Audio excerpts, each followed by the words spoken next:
I'm going to do my best to enforce 5 minutes today. This hearing will come to order. Welcome, Chair Powell. Thank you for doing your duty and seeming to enjoy it when you come to our committee. Thank you. Seeming to enjoy it. Today we examine the Fed's actions to combat inflation and whether these actions are actually working, including how those actions affect American jobs and their paychecks. Prices are still too high across many parts of the economy. We know that who feels it the most when the cost of rent and groceries go up? It's not the economic pundits and politicians who lecture us about discipline and stability. It's not the corporate executives who pretend they're making tough choices about prices while reporting record profit increases quarter after quarter and doing more and more stock buybacks. It's the people working hourly jobs to make ends meet. It's seniors on fixed income and Social Security. It's everyone who gets their income from a paycheck each month, not an investment portfolio. It's those same Americans who stand to lose the most if the Fed's actions to curb inflation go too far. No matter what goes wrong in our economy, a global pandemic, a war in Eastern Europe, weather disasters, profits somehow always manage to go up. Workers are left paying the price. As you've noted, Chair Powell, the Fed's tools are only one element in our fight against inflation. It's a complex problem. Interest rates are a single, we know, blunt tool. Raising interest rates can't rebuild our supply chains and fix demand imbalances from the pandemic. Raising interest rates won't end Russia's brutal invasion of Ukraine.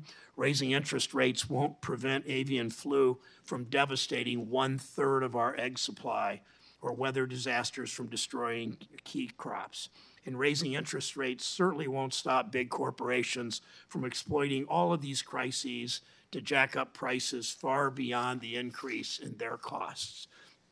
Last year, corporate profits hit a record high. Corporate PR chiefs assure us that these companies just have to raise prices. Their costs are going up. The workers just want to be paid too much. They have no other choice, they tell us. Yet when you look at their profits and their executive salaries and their stock buyback plans, it sure doesn't look like corporations have exhausted every available alternative. It's so brazen, even global bankers called on the Fed to identify this profiteering as one of the biggest drivers of inflation. Paul Donovan, chief economist of global wealth management at UBS, wrote, "The Fed should make clear that raising profit margins are spurring inflation. Companies have passed higher costs on to consumers, but they've also taken advantage of circumstances to expand profit margins. The broadening of inflation beyond commodity prices is more profit margin expansion than wage cost pressures." Think about that. From a chief economist at UBS, I'll say it again, they've taken advantage, these companies have taken advantage of circumstances to expand profit margins. The broadening of inflation beyond commodity prices is more profit margin expansion than wage cost pressures, unquote. The Fed, understandably, the Fed can't force corporations to change their ways or rewrite the Wall Street business model on its own, but the Fed can talk about it.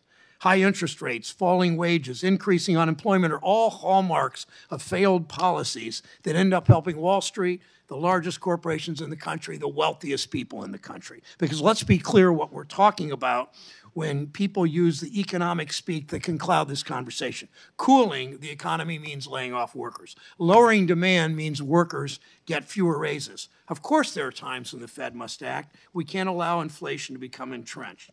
We've seen encouraging trends that isn't happening. And there are other ways we can bring prices down instead of lowering demand. Again, making people poorer, laying people off, denying worker raises. We can speed up and strengthen our supply chains. We can bring critical manufacturing back to the U.S.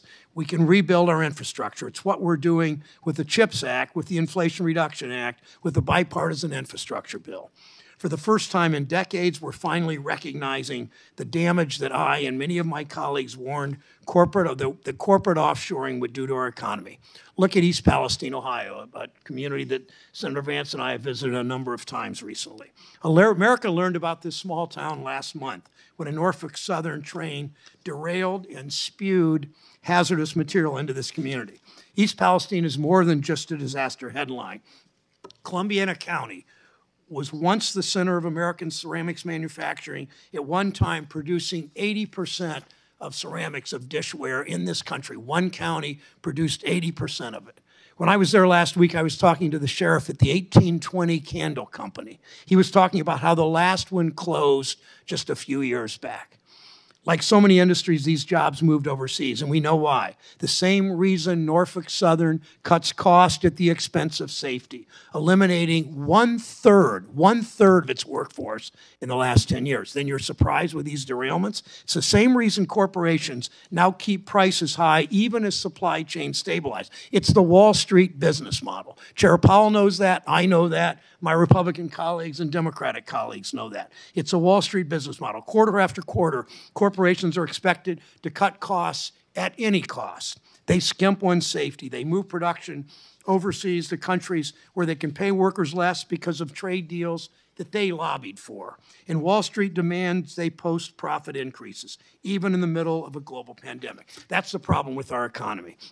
And not only will higher interest rates not solve it, if they're overdone, they'll make it worse. We can't risk undermining one of the successes of our current economy. For the first time in decades, workers are finally starting to get a little power in this economy. Unemployment's at a historic low, 3.4%. That's not just a number. That means Americans have more opportunities, more options, even in places that haven't seen a lot in recent years. It means people have the power to demand raises and retirement security and paid sick days and some control over their schedules. It means more Americans have the dignity that comes with a good job that provides for your family. We must here ensure that all Americans have the opportunity for that dignity of work. It's a critical time. The consequences of missteps could be severe. Mr. Chairman, two more things that affect your job. It's not just monetary policy that threatens American pocketbooks. Some of my colleagues have threatened the nation's full faith and credit by holding the debt ceiling hostage for partisan politics. Instead of paying our bills on time, they're essentially threatening all Americans. The Fifth Circuit's Consumer Financial Protection Bureau ruling could also cause unimaginable instability and chaos for families, for consumers, but also, as the chair knows, for a financial system. The Fifth Circuit is Wall Street's, no doubt about it, the Fifth Circuit is Wall Street's favorite courthouse. It recently ruled the CFPB's independent funding is unconstitutional. If the Supreme Court upholds the Fifth Circuit's ruling, it will not only devastate CFPB, it will threaten the independent funding of many other federal agencies, including the Federal Reserve. I look forward to today's hearing how the Fed will balance its dual mandate and continue to promote an economy where everyone who wants a good job can find one, an economy that works for everyone. Senator Scott. Sorry. That's fine. Good morning, Chairman Powell. Sitting here, looking at my prepared remarks, thinking about, there's an opening coming where Vice Chairman Brainer's moving on. I think it's really important for us to make sure that all the information that we need in order to make a good decision on the next nom that we have in a timely fashion. So I would really implore the chair to make sure that happens, that every question, every questionnaire that is asked from the person, we get. Every member of this committee has their questions answered in a timely fashion, and that the staff has their answers in a timely fashion. Listening to Chairman Brown, I thought to myself, fascinating, truly fascinating. I concluded that, well, I know Chairman Brown pretty well. I am sure he is sincere in his rant. But let me just say this. Spending and printing trillions of dollars, caving to the radical left in this country, seeing policies posited and then implemented that led to the worst inflation in 40 years, seeing our inflation at 9.1%, seeing American families struggle because of the weight of the government on their shoulders, seeing the devastation from South Carolina to Ohio. It's unbelievable that the progressives in this country who caused a 9.1% inflation would then turn somewhere besides in the mirror to see the absolute devastation caused by their out-of-control spending is remarkable. Remarkable.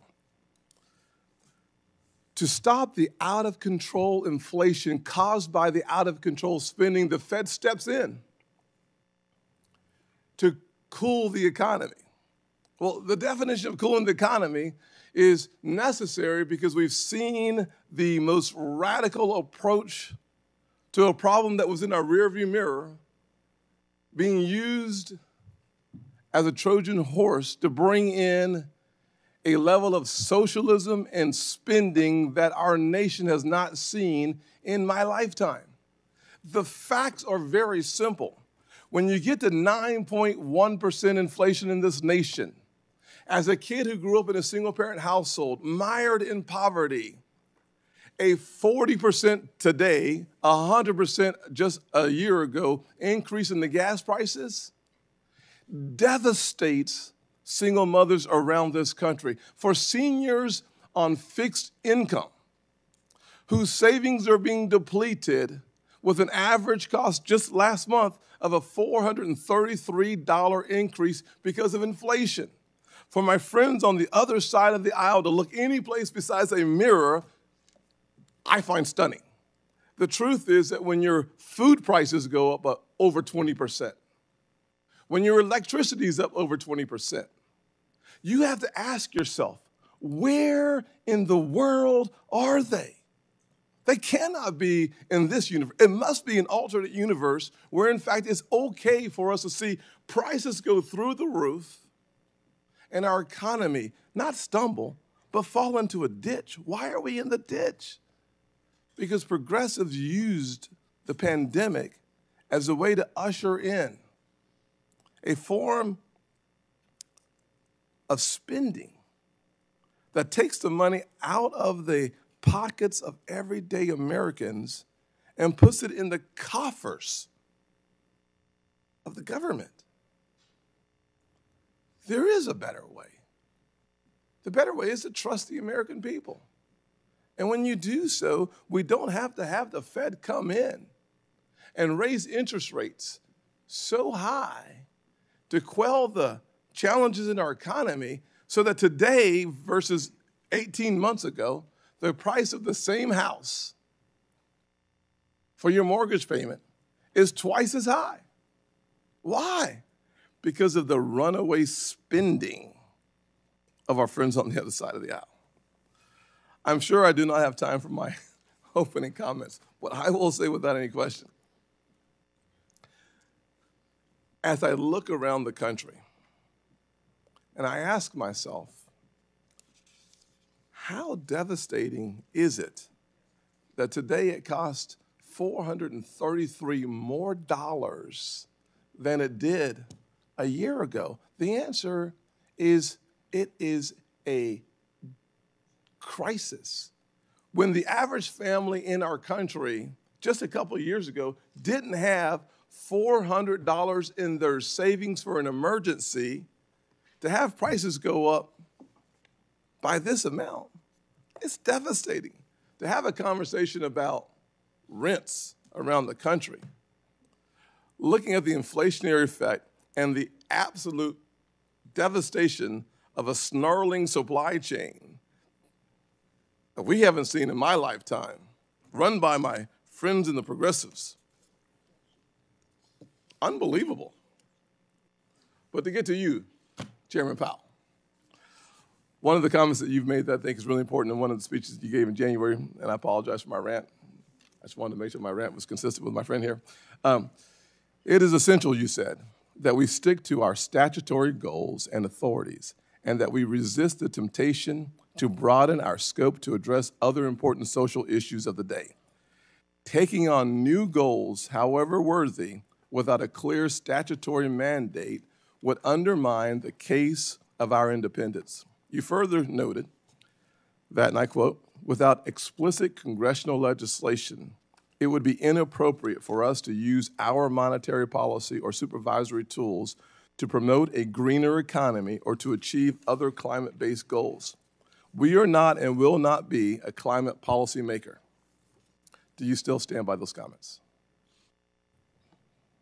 I do. Thank you. Finally, I know we're not in the question. I know, I get it. Finally, You now have 4 minutes and 12 seconds Yes, I knew the chairman would dock that from my time, and I appreciate you doing so With a sense of humor. with a great humor. Great humor. Finally, several of my Republican colleagues and I sent a letter to you discussing Vice Chair of Supervision Michael Barr's plan to conduct a holistic review of capital standards. I look forward to discussing those capital standards during my Q&A, and I will thank you for our recent conversation that we had that helped illuminate some of the necessary challenges that we face as a nation and your answers to it. Thank you, Mr. Chairman. Thank you. Speaking of illuminating, thank you, Senator Scott. Yes, sir. Thank you for allowing me to use this. Today we'll hear from Chair of the Federal Reserve Jerome Powell on monetary policy in the state of our economy. And I don't expect Chair Powell to weigh in on the mini debate we just had, but I think we all know that the debt increase was much larger under President Trump and a Republican Senate than it has been since. Chair Powell, thank you for your service and your testimony today. Chairman Brown, Ranking Member Scott, and other members of the committee, I appreciate the opportunity to present the Federal Reserve's semi-annual monetary policy report. My colleagues and I are acutely aware that high inflation is causing significant hardship, and we're strongly committed to returning inflation to our 2% goal. Over the past year, we've taken forceful actions to tighten the stance of monetary policy. We have covered a lot of ground, and the full effects of our tightening so far are yet to be felt. Even so, we have more work to do. Our policy actions are guided by our dual mandate to promote maximum employment and stable prices. Without price stability, the economy does not work for anyone. In particular, without price stability, we will not achieve a sustained period of labor market conditions that benefit all. I'll review the current economic situation before turning to monetary policy. The data from January on employment, consumer spending, manufacturing production, and inflation have partly reversed the softening trends that we'd seen in the data just a month ago. Some of this reversal likely reflects the unseasonably warm weather in January in much of the country. Still, the breadth of the reversal, along with revisions to the previous quarter, suggests that inflationary pressures are running higher than expected at the time of our previous FOMC meeting. From a broader perspective, inflation has moderated somewhat since the middle of last year, but remains well above the FOMC's longer-run objective of 2%. The 12-month change in total PCE inflation has slowed from its peak of 7% in June to 5.4% in January, as energy prices have declined and supply chain bottlenecks have eased. Over the past 12 months, core PCE inflation, which excludes the volatile food and energy prices, was 4.7%. As supply chain bottlenecks have eased and tighter policy has restrained demand, inflation in the core goods sector has fallen. And while housing services inflation remains too high, the flattening out in rents evident in recently signed leases points to a deceleration in this component of inflation over the year ahead. That said, there is little sign of disinflation thus far in the category of core services excluding housing, a category that accounts for more than half of core consumer expenditures. To restore price stability, we'll need to see lower inflation in this sector, and there will very likely be some softening in the labor market conditions. Although nominal wage gains have slowed somewhat in recent months, they remain above what is consistent with 2% inflation and current trends in productivity. Strong wage growth is good for workers, but only if it's not eroded by inflation. Turning to growth, the U.S. economy has slowed significantly last year, with real GDP rising at a below-trend pace of 0.9%. Although consumer spending appears to be expanding at a solid pace this quarter, other recent indicators point to subdued growth of spending and production. Activity in the housing sector continues to weaken, largely reflecting higher mortgage rates.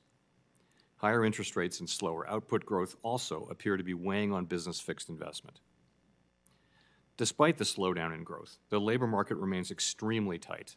The unemployment rate was 3.4% in January, its lowest level since 1969. Job gains remained very strong in January, while the supply of labor has continued to lag.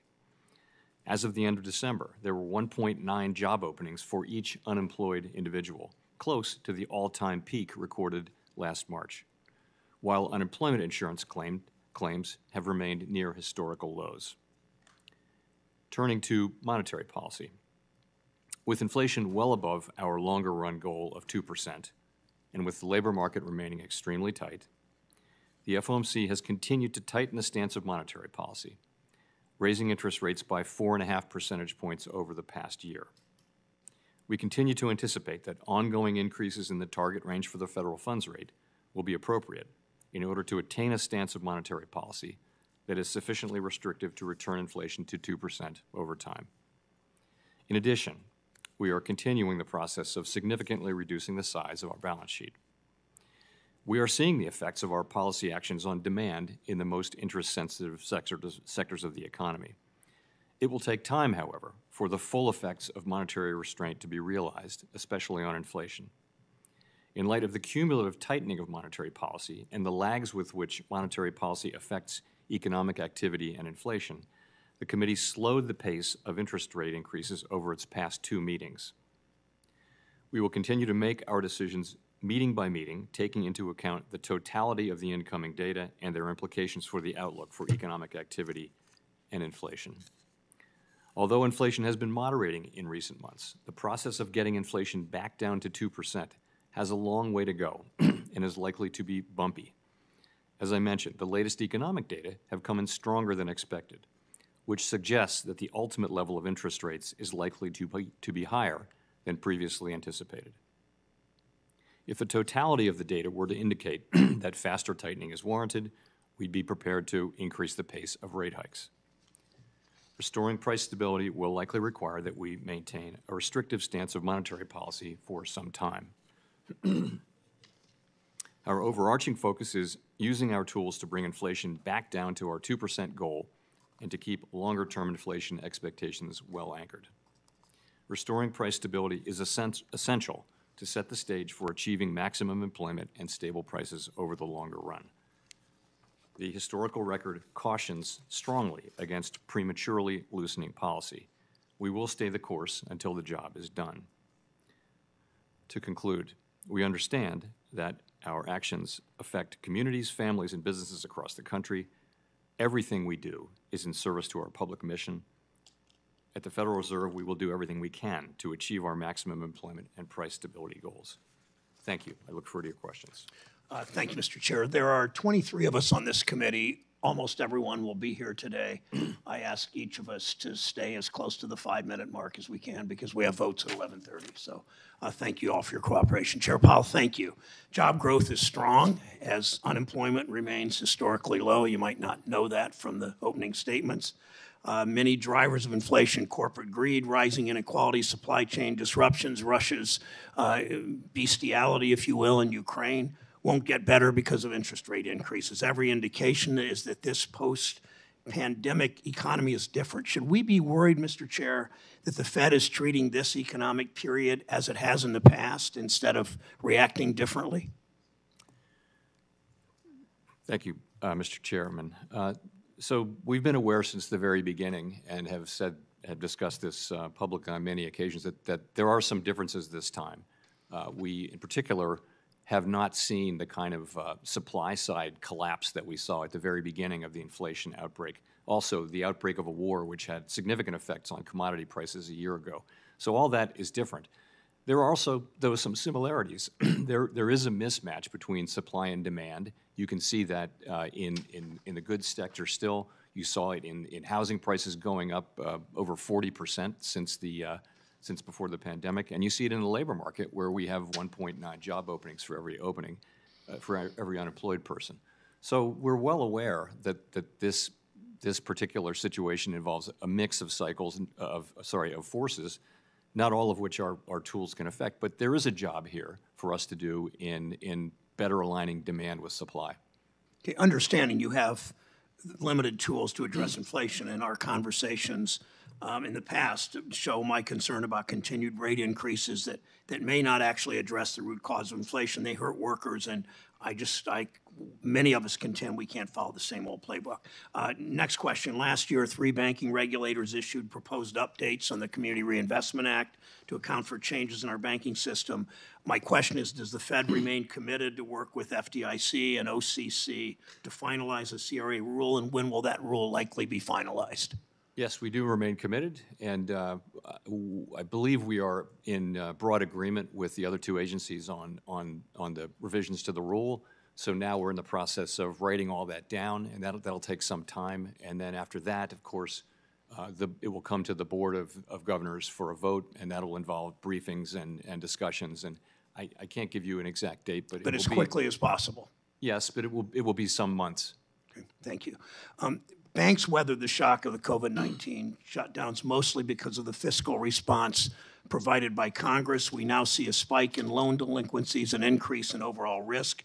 Banks are again plowing billions, as many other corporate leaders, always defended by people on that side of the aisle, into stock buybacks, which makes me concerned that if there's a downturn in the economy, banks could end up with too little capital. That's why I'm worried about any potential rollbacks of safeguards or regulations. Can you assure me that the Fed will keep capital requirements strong and exercise more long-term forward thinking than corporate CEOs that seem to be focused on the short term? I can assure you as to the first part that we'll keep capital requirements strong. I didn't expect you to comment on give me an opinion about you're looking more forward than companies that look at the short-term benefits of stock buybacks. Mr. Chair, when you last testified, I asked you about the risk posed by crypto assets, stablecoin, the Fed, and other regulated possibilities. How's the Fed evaluating the risks of crypto-related activities by your supervised institutions? So this is something we've been quite active in this area, and I'll say that we believe that innovation is very important over time to the economy. We don't want to stifle innovation. We don't want regulation to stifle innovation in a way that just favors incumbents and that kind of thing. But like everyone else, we're watching what's been happening in the crypto space, and what we see is quite a lot of turmoil. We see fraud. We see a lack of transparency. We see run risk. Lots and lots of things like that. And so what we've been doing is making sure that the regulated financial institutions that we supervise and regulate are careful, are taking great care in the ways that they engage with the with the whole crypto space, and that they give us prior notice. And we've issued, along with the FDIC and the OCC, a number of issuances of notices to that effect. Thank you, and I will close with this. I've long pushed for the Fed to prioritize workers and for the leaders of the Fed to reflect the diversity of our country. We've made progress, but our work is not done. We have a new opening. Understand, it's not your job to appoint the new Fed member. We have a number of upcoming vacancies at the Reserve Banks. I support Senator Reid from Rhode Island, Senator Menendez from New Jersey, and other colleagues who are pushing for more diverse voices at the Fed. Senator Scott. Thank you, Chairman. Obviously, the chairman and I both have strong passions about the challenges that we face as a country. The one thing that I do believe that we agree on is the importance of having a strong capital markets as it relates to making sure that Americans have the ability to continue to grow their businesses and to solve their challenges. And frankly, I hope that we get there. Building on the same comment that the chairman had around capital standards is where I'm going to go with my thoughts today. When I think back on these last few years, it's hard not to recognize the extraordinary efforts our financial institutions of all sizes, frankly, undertook to administer a program like the PPP, all while weathering a shutdown of our global economy. I welcome your thoughts, but from my viewpoint, our banking system was resilient. Our financial institutions stepped up and delivered aid to support families and businesses every single day. That's why Vice Chair Barr's broad comments around holistic review of our capital trouble me so much. We should be laser focused on our economy and addressing the needs of everyday Americans trying to forge a new future and helping them open the door to opportunity. As you and I both know, capital and its quality must be continually scrutinized, but increased capital does not necessarily provide an increased benefit, and requiring banks to hold capital that is not risk-based and appropriately tailored to a bank's size, scope, and activities can cause more harm than good. At a time of record inflation, where everyday needs are more expensive, we should not be pursuing actions that are harmful. Rather, we should be supporting the engine of our economy, small businesses. While I remain greatly concerned by the Vice Chair's comments, I am hopeful that you will ensure this review is appropriate, keeping the impacts on our banking system front and center. We must promote and further the growth of our economy and thereby our people. Anything less should be unacceptable. To that end, will you commit that any ongoing capital review by the Federal Reserve will follow the law and that any follow-on regulatory proposals will be risk-based and tailored to an institution's activity, size, and complexity, and not a one-size-fits-all? Yes, I can easily commit to that. You know, we're very strongly committed to tailoring, and that'll be, I can say that anything we do will reflect tailoring, which is a long-held principle for us and also now a requirement in the law. Yes, sir. Thank you very much. 2 weeks ago, I sent a letter with Chairman McHenry to Chair Gensler regarding the SEC's climate disclosure rule, urging him to rescind his proposal and reminding him that the SEC is a market regulator, not a climate forecaster. Much like Congress designed the SEC to protect investors, to maintain fair, orderly, and efficient markets, and to facilitate capital formation, and not to advance progressive climate change policies, Congress designed the Federal Reserve to promote price stability and maximum employment, not to play politics. To that end, I find worrying the Fed's announcement of recent actions to consider climate-related scenarios, coupled with remarks by the Vice Chair of Supervision, as attempts to incorporate broader ESG policies into the financial services system.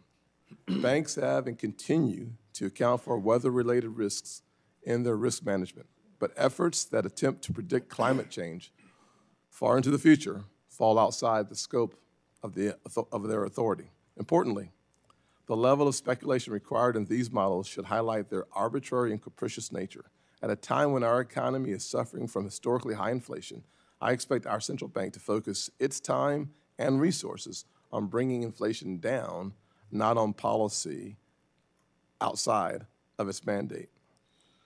I noted in my opening statement a recent speech that you've given about the state of the Fed and how you should resist the temptation to broaden its scope and to address social issues. Do you agree that the Federal Reserve does not have the authority or statutory direction to use its monetary policy or supervisory tools to wade into the ESG or other climate policies? I do. As you know, there's a tightly focused role that we do have that I believe that we have, but I would agree with your statement. Yeah. Mr. Chairman, I have 20 seconds left, but I'm going to defer because of my earlier question to my opening statement. Thank you, Senator Scott. Senator Menendez is close, but not here yet. So, Senator Rounds. Oh, okay. So, but nice try. Yes, sir. Just want to make sure whatever you say. Thank you, Mr. Chairman. Mr. Chairman, first of all, welcome. It's always good to have you in front of our committee. As you know, both core and headline inflation have remained persistently elevated. And over the past 12 months, real average hourly earnings fell by 1.8%, about 4% since President Biden took office. To make ends meet as prices increase, more Americans are leaning on credit cards. At the end of 2022, credit card debt hit a record of $930.6 billion, an 18.5% spike from a year earlier, and an average credit card balance rose to $5,805. Over the past year, the Fed has acted aggressively to tame inflation, and yet we are still seeing price increases. And as we've discussed this several times, but I recognize that it's been an ongoing discussion, but I believe that this further proves that we have long been feeling the effects of a policy-induced inflation resulting from decisions by the Biden administration, primarily cutting off the resources necessary to improve and increase domestic energy production. I continue to be concerned that if you attempt to use the tools that are available at this time for the Fed, then I believe that we're going to have a challenge of not being able to address specifically the challenges brought out when you have a policy is promoting higher prices with regard to energy, as opposed to what you're trying to do, which is to bring down the total overall cost. And I just wanted to ask, I guess, and you're going to think this is something that we've heard before, but do you believe that you currently have the monetary policy tools to actually reduce inflation? And I just put it in this perspective. In January of 2021, the CPI was 1.4% when the Biden administration began. In January of 2022, and this is before the Russian invasion of Ukraine, CPI was at 7.5%, 7.5%. Today, March of 2022, CPI is 8.5%. Wouldn't it be fair to assess that a lot of the policy or the inflation that we've seen here may very well be due to policy decisions by this administration? Senator, not for us to point fingers. Our job is to use our tools. You asked whether we have the tools to get this job done, and we do over time. There are some things that we can't affect, but over time we can achieve 2% inflation, and we will.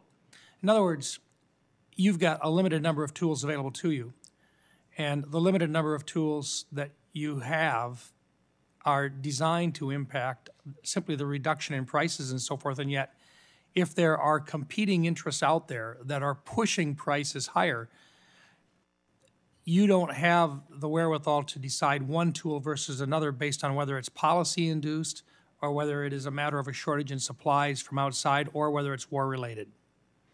That's right. Our tools essentially work on demand, moderating demand, and so that's what we can do. So if there were policies in place that actually help to reduce inflation, in other words, and by that I'm just going to look at energy alone just as a good example.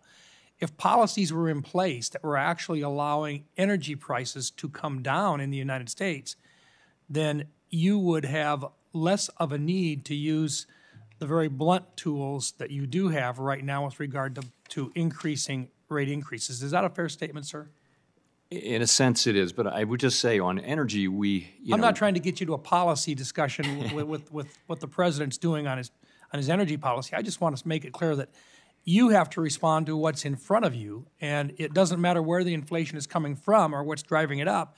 You're simply trying to bring it back down to that 2% number with the only tools that you've really got. Yes, but I will say on energy, energy has tended over time to fluctuate up and down, and it's not mainly affected by our tools. So the things we look at are really things that are tightly linked to demand in the U.S. economy. Those we can affect. And I think just the fact that you've been increasing interest rates, and yet inflation continues to ride up, would suggest, just as you've just indicated, that when you have high energy prices, it's tough to impact that part of it with the monetary policy that you've got available to you. So we focus on everything, but we also focus on core in particular, which doesn't include energy prices. And what's happened is core inflation has come down, but nowhere near as fast as we might have hoped, and it has a long way to go. Thank you. One last question. Last June, Vice Chairman of Supervision Michael Barr testified before this committee that he would defend the use of the aggregation method as an alternative approach to the insurance capital standards, the ICS, proposed by the IAIS. As the final compatibility criteria set to come out later this year, can you confirm that you share Vice Chair Barr's views on this AM? I will confirm that, but I'll have to get back to you on the status of that. Okay, thank you. Thank you, Mr. Chairman. Thanks, Senator Rounds. Senator Menendez of New Jersey is recognized. Thank you, Mr. Chairman. Mr. Chairman, I want to take this moment to remind my colleagues that there are more than 62 million Latinos that call the United States home. We are the largest minority group in the country. We account for nearly 20% of the United States population. We contribute almost $3 trillion in GDP. Yet Latinos have no representation in the Federal Reserve's leadership. In the 109-year history of the Federal Reserve, there has never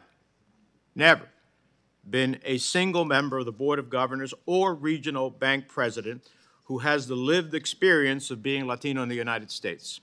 And in practice, that means that the voices of nearly 1/5 of our country's people are repeatedly drowned out when the Fed is making critical decisions on economic policy. Decisions that affect whether a Latino family can afford their first home, find a job that pays a living wage, send their children to college, save for a comfortable retirement, or get a loan to expand their business. Right now, the Biden administration has a clear opportunity to make history with its next nomination to the Board of Governors. It has identified a number of highly qualified Latino candidates who have dedicated their careers to the fields of economics, who are committed to the Fed's dual mandate, who will preserve the independence of the central bank. The administration has rightly nominated and advocated for a number of diverse candidates with similar qualifications, both at the Fed and elsewhere. But despite having 5 opportunities over the past 2 years to nominate a qualified Latino economist to serve at the Federal Reserve, this administration has repeatedly chosen not to. Representation, or lack thereof, does not happen by accident. It is a choice, and I hope the administration makes the right choice with this nomination. Mr. Chairman, would you say that it is a truism that the United States dollar is the reserve of choice in the world? Yes, I would. And that brings us enormous benefits, does it not? Yes, it does. Now, 12 years ago, a Republican House brought us to the brink of defaulting on the debt for the first time in history of this country, jeopardizing our credit and the world economy. I'm getting a sense of déjà vu because, once again, Republicans are recklessly demanding draconian spending cuts to programs that hardworking U.S. families rely on in exchange for allowing the Treasury Department to pay for spending that Congress, including most of them, have already voted to authorize.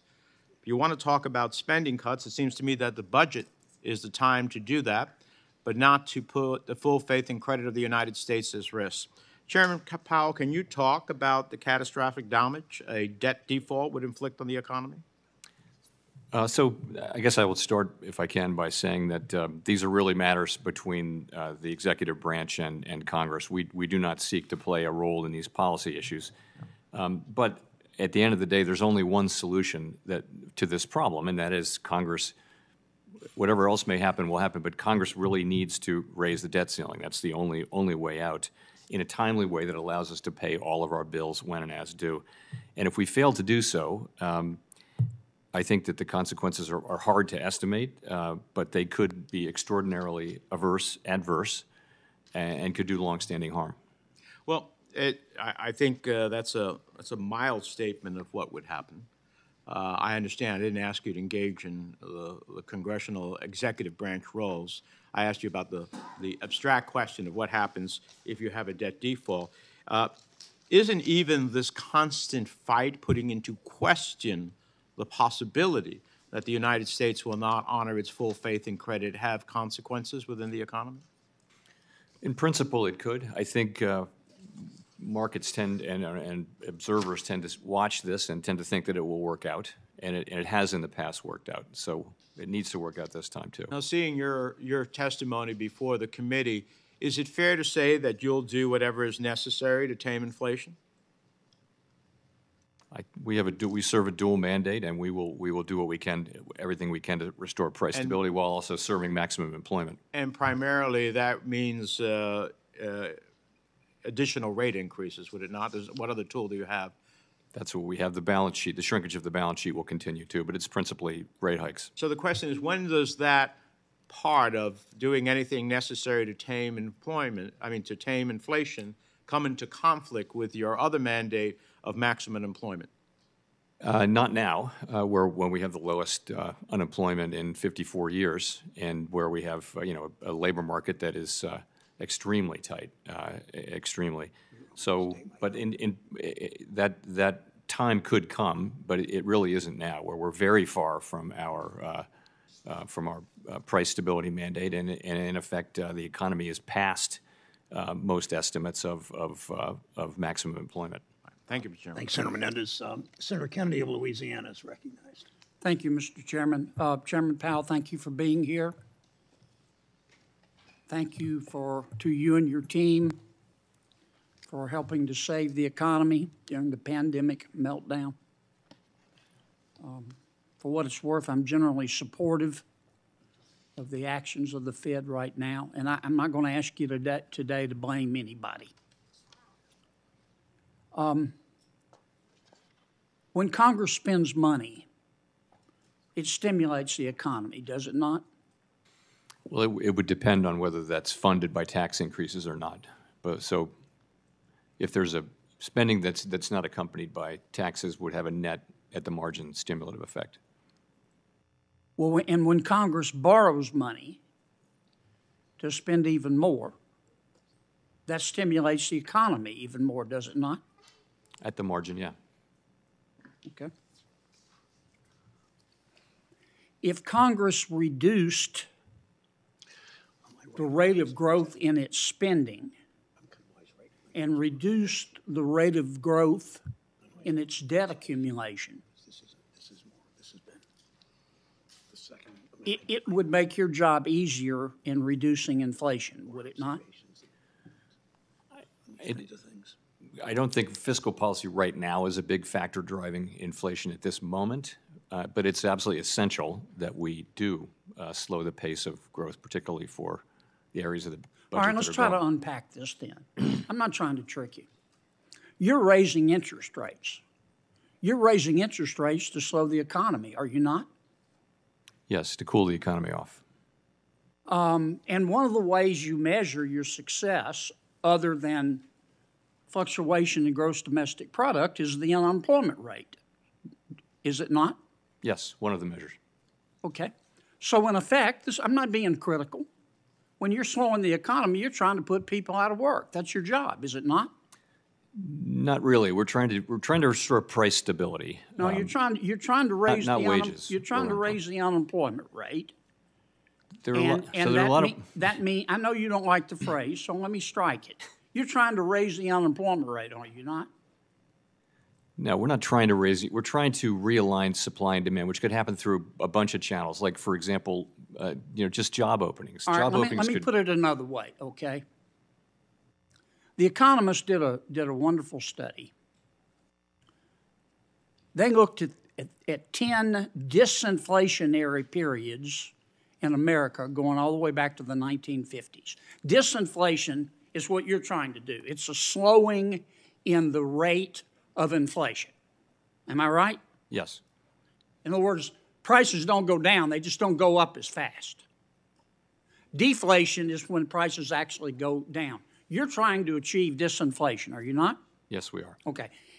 Based on history, in the 10 times that we got inflation down, disinflation since the 1950s, in order to reduce inflation by 2%, unemployment had to go up 3.6%.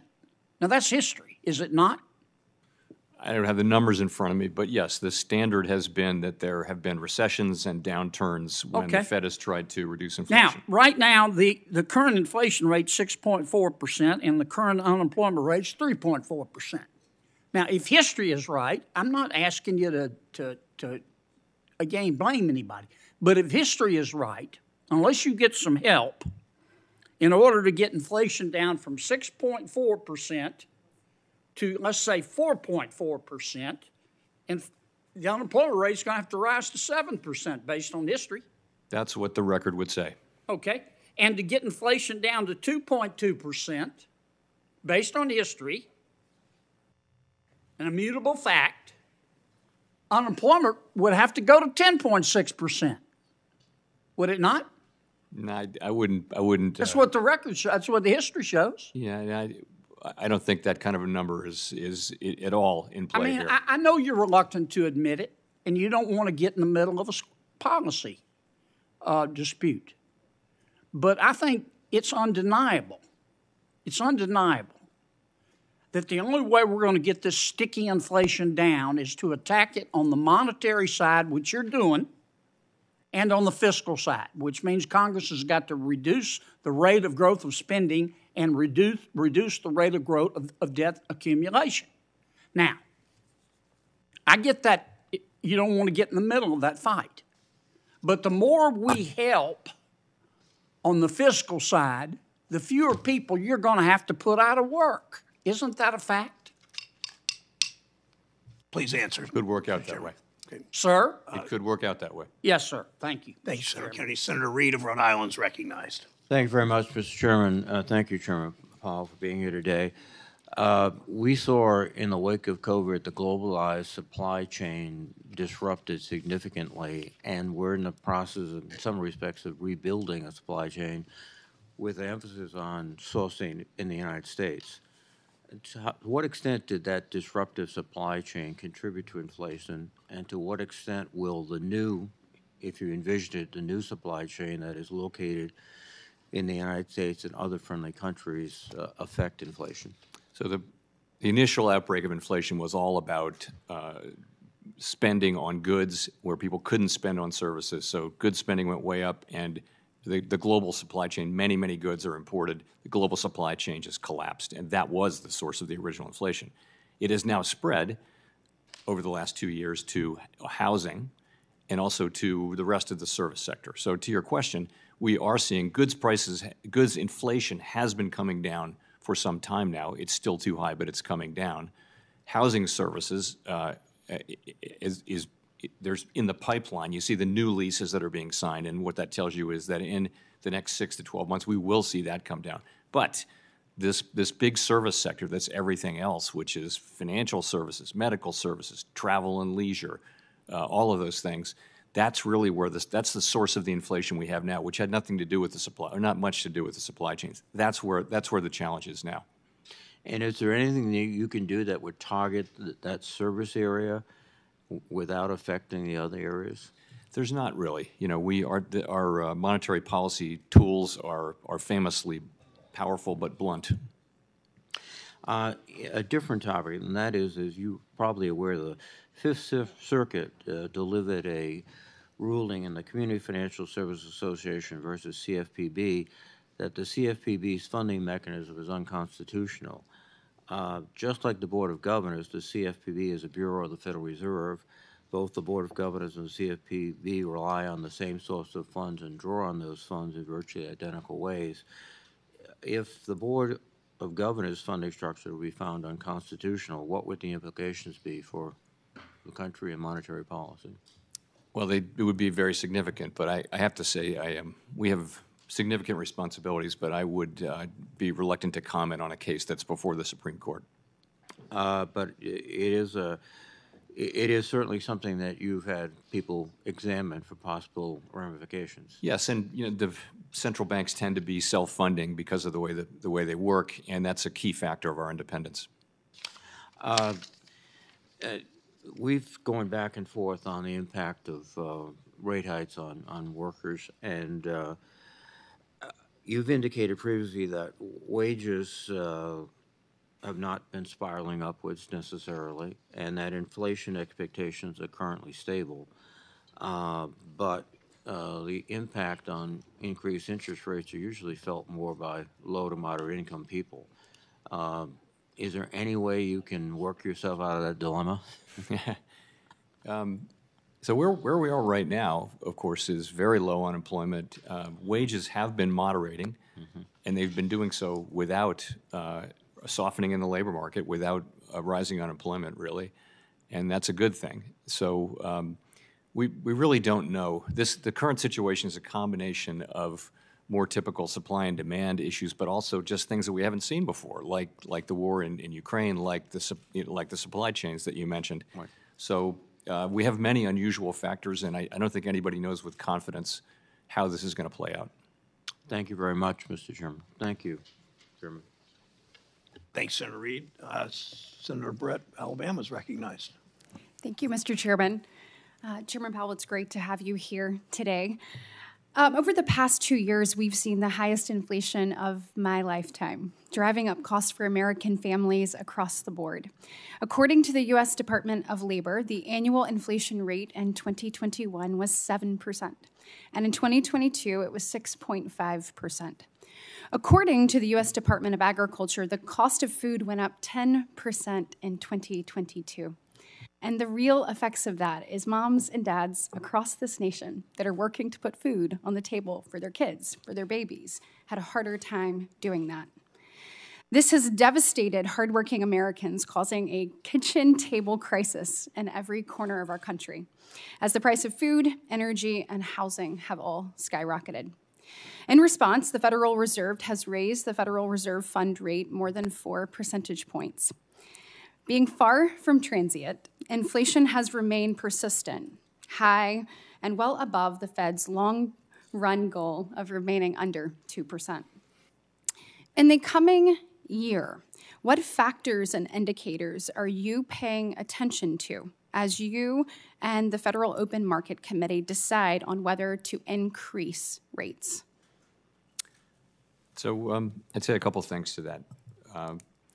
First, we're going to be looking at inflation in the three sectors that I mentioned: the goods sector, the housing sector, and then the broader service sector. And we need the inflation that's already underway in the goods sector to continue, and that's really important.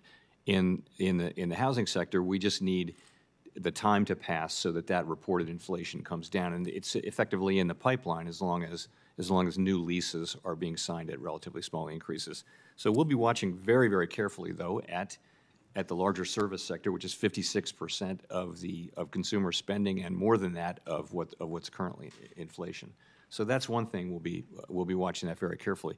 Also, we raised rates very quickly last year, and we know that if monetary policy, tightening policy, has delayed effects. It takes a while for the full effects to be seen in economic activity and inflation. So we're watching carefully to see those effects come into play. So we're aware that we haven't seen the full effects yet, and we're taking that into account as we think about rate hikes. So when you're looking at this, obviously not to get into a policy discussion, but if there were an increase of energy production in this country, do you feel like that would help drive down inflation? Well, I think over time, more energy would mean lower energy prices. But we are very focused on what we call core inflation, because that is what is driven by, really by demand, and our tools are really aimed at demand. Right, understood. But I feel like the cost of energy is not just what you pay at the pump. It ends up affecting every good across this great nation. Additionally, I'd like to ask you about labor participation. So when you look at the unemployment rate, and we've heard my colleagues discuss people having to be displaced in order for us to maybe get to the inflation rate that we would like as a nation, I'd like to focus on the labor participation rate. So right now it's 62.4%. If there were an increase in people coming back into the workforce, would that be a positive factor with regards to driving us down to the 2% rate that you would want to achieve? I think that it would. I mean, remember those people coming into jobs. Yes. That would be great, because the economy clearly wants more people than are currently working. Of course, those people would then spend more, so it wouldn't be a zero-sum game. But it would be great for the country and great for them if they were to come into the labor force. Amen. I believe that increasing in capital requirements on financial institutions would have a chilling effect on the economy and the availability of financial services. And last week, I joined many of my colleagues in sending you a letter that expressed concerns that if the Federal Reserve decides to conduct a, quote, holistic review of capital standards, as we heard Senator Scott talk about earlier. So is the Federal Reserve concerned that the impact to the economy of increasing capital requirements on financial institutions at a time when inflation remains persistently high would cause an issue? So I think it's always a balance. We know that higher capital makes banks safer and sounder. We also know that you will, at the margin, provide less credit the more capital you have to have. But I think it's never exactly clear that you're at the perfect equilibrium, and it's a fair question, I think, to look at that. And I know, out of respect for the chairman and trying to stay in my time, I will just end by saying I heard what you said. Obviously, as you have said, the Federal Reserve is not and will not be a climate policymaker. I just want to thank you for your public statement on that. I agree with you that there's a difference between policymakers and financial regulators, and certainly look forward to working with you in the future. Thanks, Senator Britt. Senator Warner from Virginia is recognized. Thank you, Mr. Chairman. Chairman Powell, it's good to see you again. Let me start by saying, depending on who's asking questions, we're either pounding you for how quickly we're going to drive that inflation back to 2%, or pounding you on making sure that we don't push the economy into a recession and drive up unemployment. I got to tell you, and it's these are maybe not the cheap seats, but I actually think you've done a pretty good job in terms of both ratcheting up rates and then starting to tail off a little bit. I think we all were concerned by the January numbers where it popped up a little bit more. I wish, Mr. Chairman, we were actually having this hearing 2 weeks from now, because we're going to have a lot more data later in this week and next week. But I want to net. We've still got ways to go, and the January numbers were concerning. But I do think your tailored approach,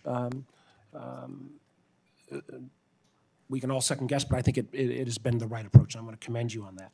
I want to get two questions in. One of the areas that I am very worried about is commercial debt. I mean, we've got a Bloomberg story here showing, we're going to hit a $6 trillion wall this year on refinancing. Where I'm particularly concerned is the issue around commercial real estate. As we recover from COVID, a lot of things are getting back to normal, but clearly the transformation of where people work is going through a fundamental transition, and I hope people do return more to the office, but lots of folks prefer working elsewhere. That's going to fundamentally change the real estate market on the commercial side, and I do believe we're going to hit potentially a cliff here of a totally unexpected problem in terms of commercial real estate. How are you looking at that issue and recognizing there's lots of bumps coming out of COVID? This one seems to be more unique in nature, and how are you thinking about that issue? So the first one on commercial debt, business debt generally, it's kind of been moving sideways as a percent of GDP, so you don't see a big spike going on or anything like that. However, of course, there are pockets of concern, and particularly you pointed to the refinancing spike that has to happen, and I've seen those come and go before. Generally, markets can absorb them, maybe at a much higher rate this time, but it's something that we're well aware of and watching carefully. In terms of CRE, I would agree with you. The occupancy of office space in many major cities is just remarkably low, and you wonder how that can be. Now, over time, some of that's going to be made into condominiums and things like that, since we don't seem to have quite enough housing in some places. But the question is, what's the financial stability risk? It's not great for the largest institutions. Don't tend to have a lot of direct exposure to that. Some smaller banks actually do. Medium and small size banks do. We carefully monitor it. We agree that that's an area that requires a lot of monitoring, and I'd say we're on the case. So, well, that will morph me into my last question. Something we've talked about, and a lot of my colleagues have talked about with the large institutions. And other, I mean, I do think even some of the biggest critics of Dodd-Frank, I think, would acknowledge our banking system is a heck of a lot stronger and was able to withstand COVID in a very healthy way. But what we've also seen evolve is a vast amount of financial institutions move beyond the regulatory perimeter. The fact that we now have way over half of the mortgage origination coming from non-financing institutions, because a lot of the large entities, hedge funds, other funds that may be doing some of this commercial debt or some of the CRE debt. I'd like you to talk generally in the last 40 seconds or so of how you think about this regulatory perimeter. I'm a big believer, and I know some of my colleagues are, that that we ought to look less at charter and look at same risk, same regulation, maybe as a guiding principle. And I know Senator Warren's been working on some work. I've been working on some work around crypto around that area. But there's a vast amount of activity that's taking place outside the regulatory perimeter. How should we be thinking about that, and how do we make sure that doesn't create the kind of crisis sneak-up that happened in 2008 on the non-regulated side of the house? I think you articulated the principle very well. It's same activity, same regulation, and that covers crypto and all kinds of other activities. People are going to assume when they deal with something that looks like a money market fund that it has the same regulation as a money market fund or a bank deposit, and so stable coins need some attention in that respect. I just think that's the basic principle. And you're right. So much of intermediation has moved away from the regulated banks really for a long period of time. We got to keep an eye on that. Thank you, Chair Powell. We can keep looking at. I hope it's. Thank you, Senator Vance. I'm sorry, Senator Hagerty of Tennessee. Thank you, Chairman Brown, and thank you very much, Ranking Member Scott, for holding this hearing. Chairman, it's great to see you again here. I appreciate your presence, and I appreciate the opportunity to talk with you about an item that I'm particularly concerned about, and that's the holistic review that Senator Britt just brought up that Vice Chair Bauer is conducting right now. It's generating a sense that higher capital requirements are on the horizon for us. And as I think about that in the context of what we've weathered, you think about the situation in 2020, it was an acute, real-life stress test, if you will. And I think that our financial system navigated that admirably.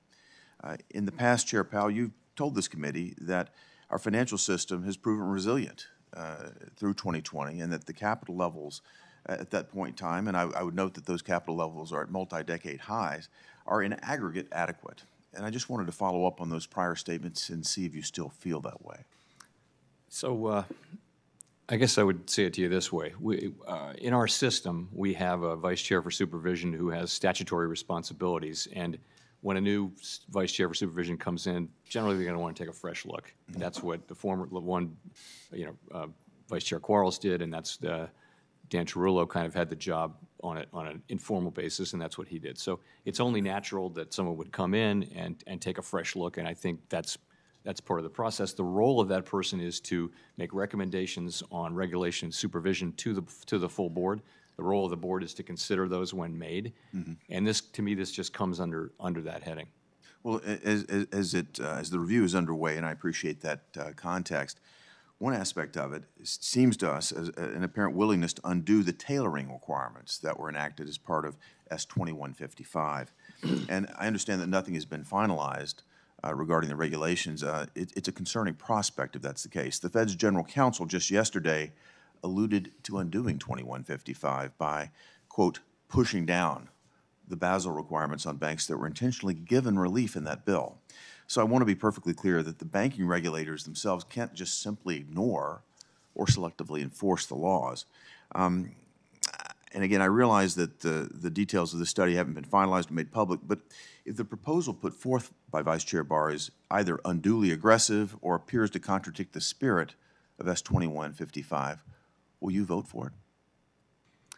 I can't answer that in the abstract, of course, but I would say we're, as an institution, very strongly committed to tailoring, and anything we do is going to reflect, tailoring of institutions according to their risk, and I mean that's a principle that we'll stick with. I think it's quite important, again, given the legislative intent here and the concerns that we maintain that in the face of what General Counsel said just yesterday. I appreciate your perspective in terms of keeping that in place. I'd like to come with my next question, Chairman Powell, with starting the question by underscoring the importance of the independence of the Fed's monetary policy. Right now, the economic picture is about as uncertain as I can remember.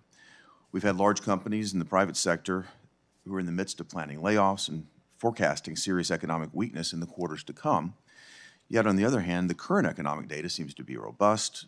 Inflation showed some signs of softening in the past several releases.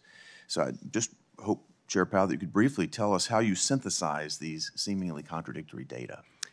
So just quickly, at the end of last year, we saw a couple of very promising, modest inflationary readings in November and December. But earlier this year, some of that improvement was revised away. In addition, we got a very strong reading on inflation in January, also a very strong jobs reading, also very strong retail sales. And so, as I pointed out in my testimony, we're looking at a reversal, really, of what we thought we were seeing to some extent, a partial reversal. It's still true. It's still the case that we're seeing progress on inflation. We're seeing goods inflation has come down significantly. There's improvement in housing inflation in the pipeline. There's not a lot of improvement yet to be seen in the largest sector, which is non-housing services. So core inflation is running at 4.7% on a 12-month basis. I think nothing about the data suggests to me that we've tightened too much. Indeed, it suggests that we still have work to do. In that context, thinking about where the tightening goes and when it might, where and when it might happen, where do you see the terminal Fed funds rate landing in this cycle?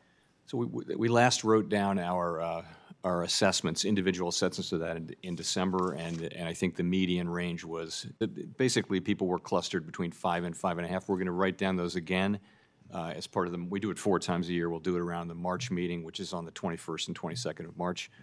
And as I indicated in my testimony, I think the data we've seen so far, and we still have other data to see, we still have significant data to see before the meeting, suggests that the ultimate rate that we write down may well be higher than what we wrote down in December. Got it. Thank you, Mr. Chairman. Thank you. Thank you.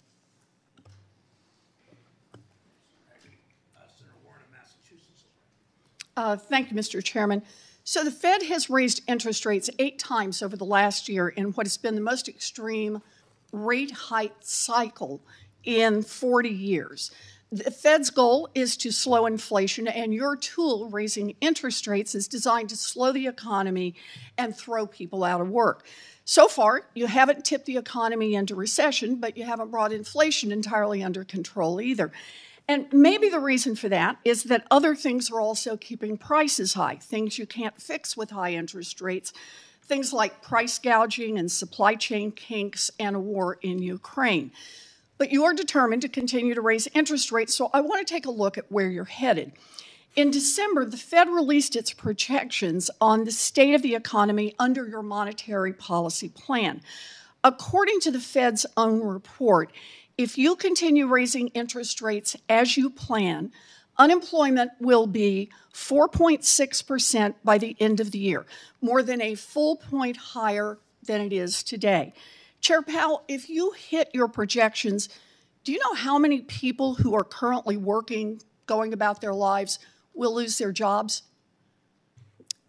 I don't have that number in front of me. I will say it's not an just a math intended problem. consequence. But it is, and it's in your report, and that would be about 2 million people who would lose their jobs, people who are working right now, making their mortgages.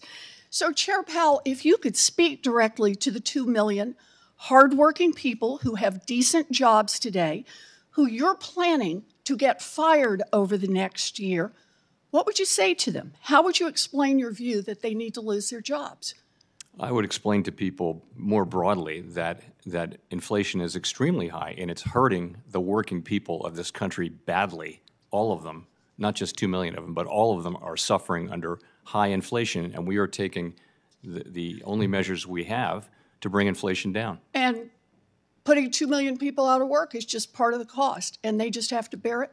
Will working people be better off if we just walk away from our jobs and inflation remains 5-6%? Let me ask you about what happens if you do this. Since the end of World War II, there have been 12 times in which the unemployment rate has increased by 1 percentage point within 1 year, exactly what you're aiming to do right now.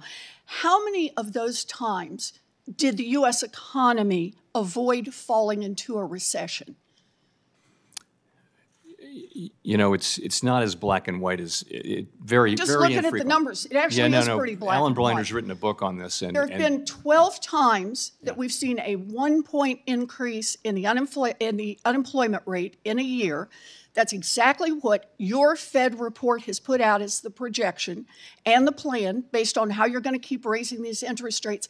How many times did the economy fail to fall into a recession after doing that? Out of 12 times. I think the number is 0. I think the number is 0. That's exactly right.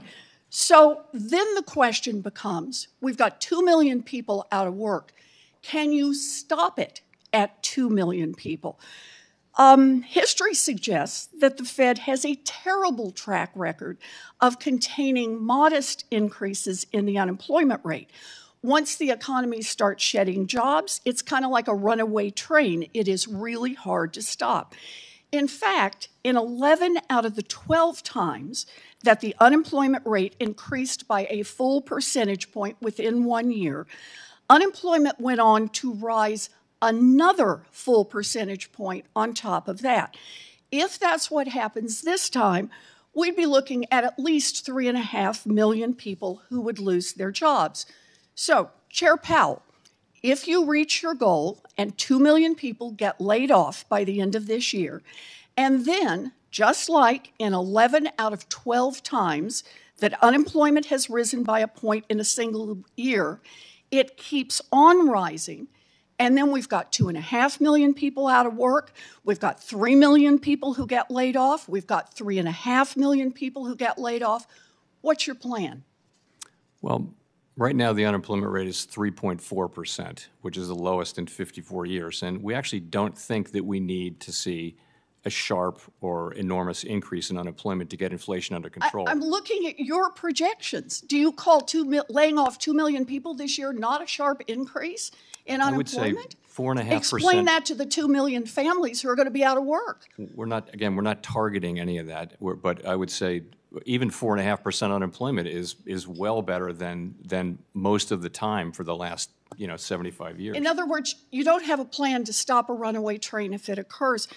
Chair Powell, you are gambling with people's lives, and there's a pile of data showing that price gouging and supply chain kinks and the war in Ukraine are driving up prices. You cling to the idea that there's only one solution: lay off millions of workers. We need a Fed that will fight for families, and if you're not going to lead that charge, we need someone at the Fed who will. Senator Vance of Ohio. Thank you, Mr. Chairman. Chairman Powell, thanks so much for being here. I have a question that's slightly far afield, but how often do you get to talk to the Federal Reserve Chairman, so I might as well ask it. So to give some context here, my family comes from Appalachia. Particularly, my grandparents grew up in southeastern Kentucky, coal country, and then moved to southern Ohio, where I now have the honor of representing all of Ohio. And one of the things that you hear a lot when you study the regional history of Appalachia is it's often described as possessing a resource curse, right? So there's a lot of coal in central Appalachia that enables a certain amount of consumption. Obviously, consumption is good. People need food and medicine and other things. But there's also a pretty good argument that for a host of reasons, it causes malinvestment in the region, and consequently, you have lower productivity growth, lower innovation, and an economy that's much less diversified and much less dynamic. I'm wondering, when I hear about the history, when I think about and read about the history of Appalachia and the resource curse, I'm struck by some of by the idea that you could make a similar argument about the reserve currency status of the United States dollar. Americans have enjoyed one of the greatest privileges of the international economy for the last nearly 8 decades, a strong dollar that acts, of course, as the world's reserve currency. You know that better than I do.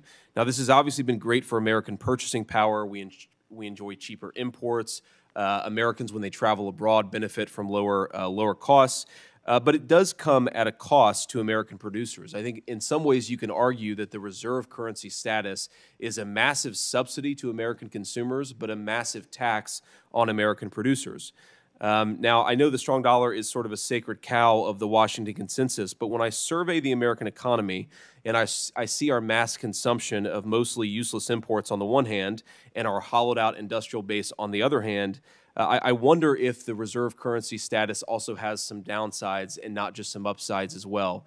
And let me just put a final point on this, and I'd love to get your thoughts on that, Chairman Powell.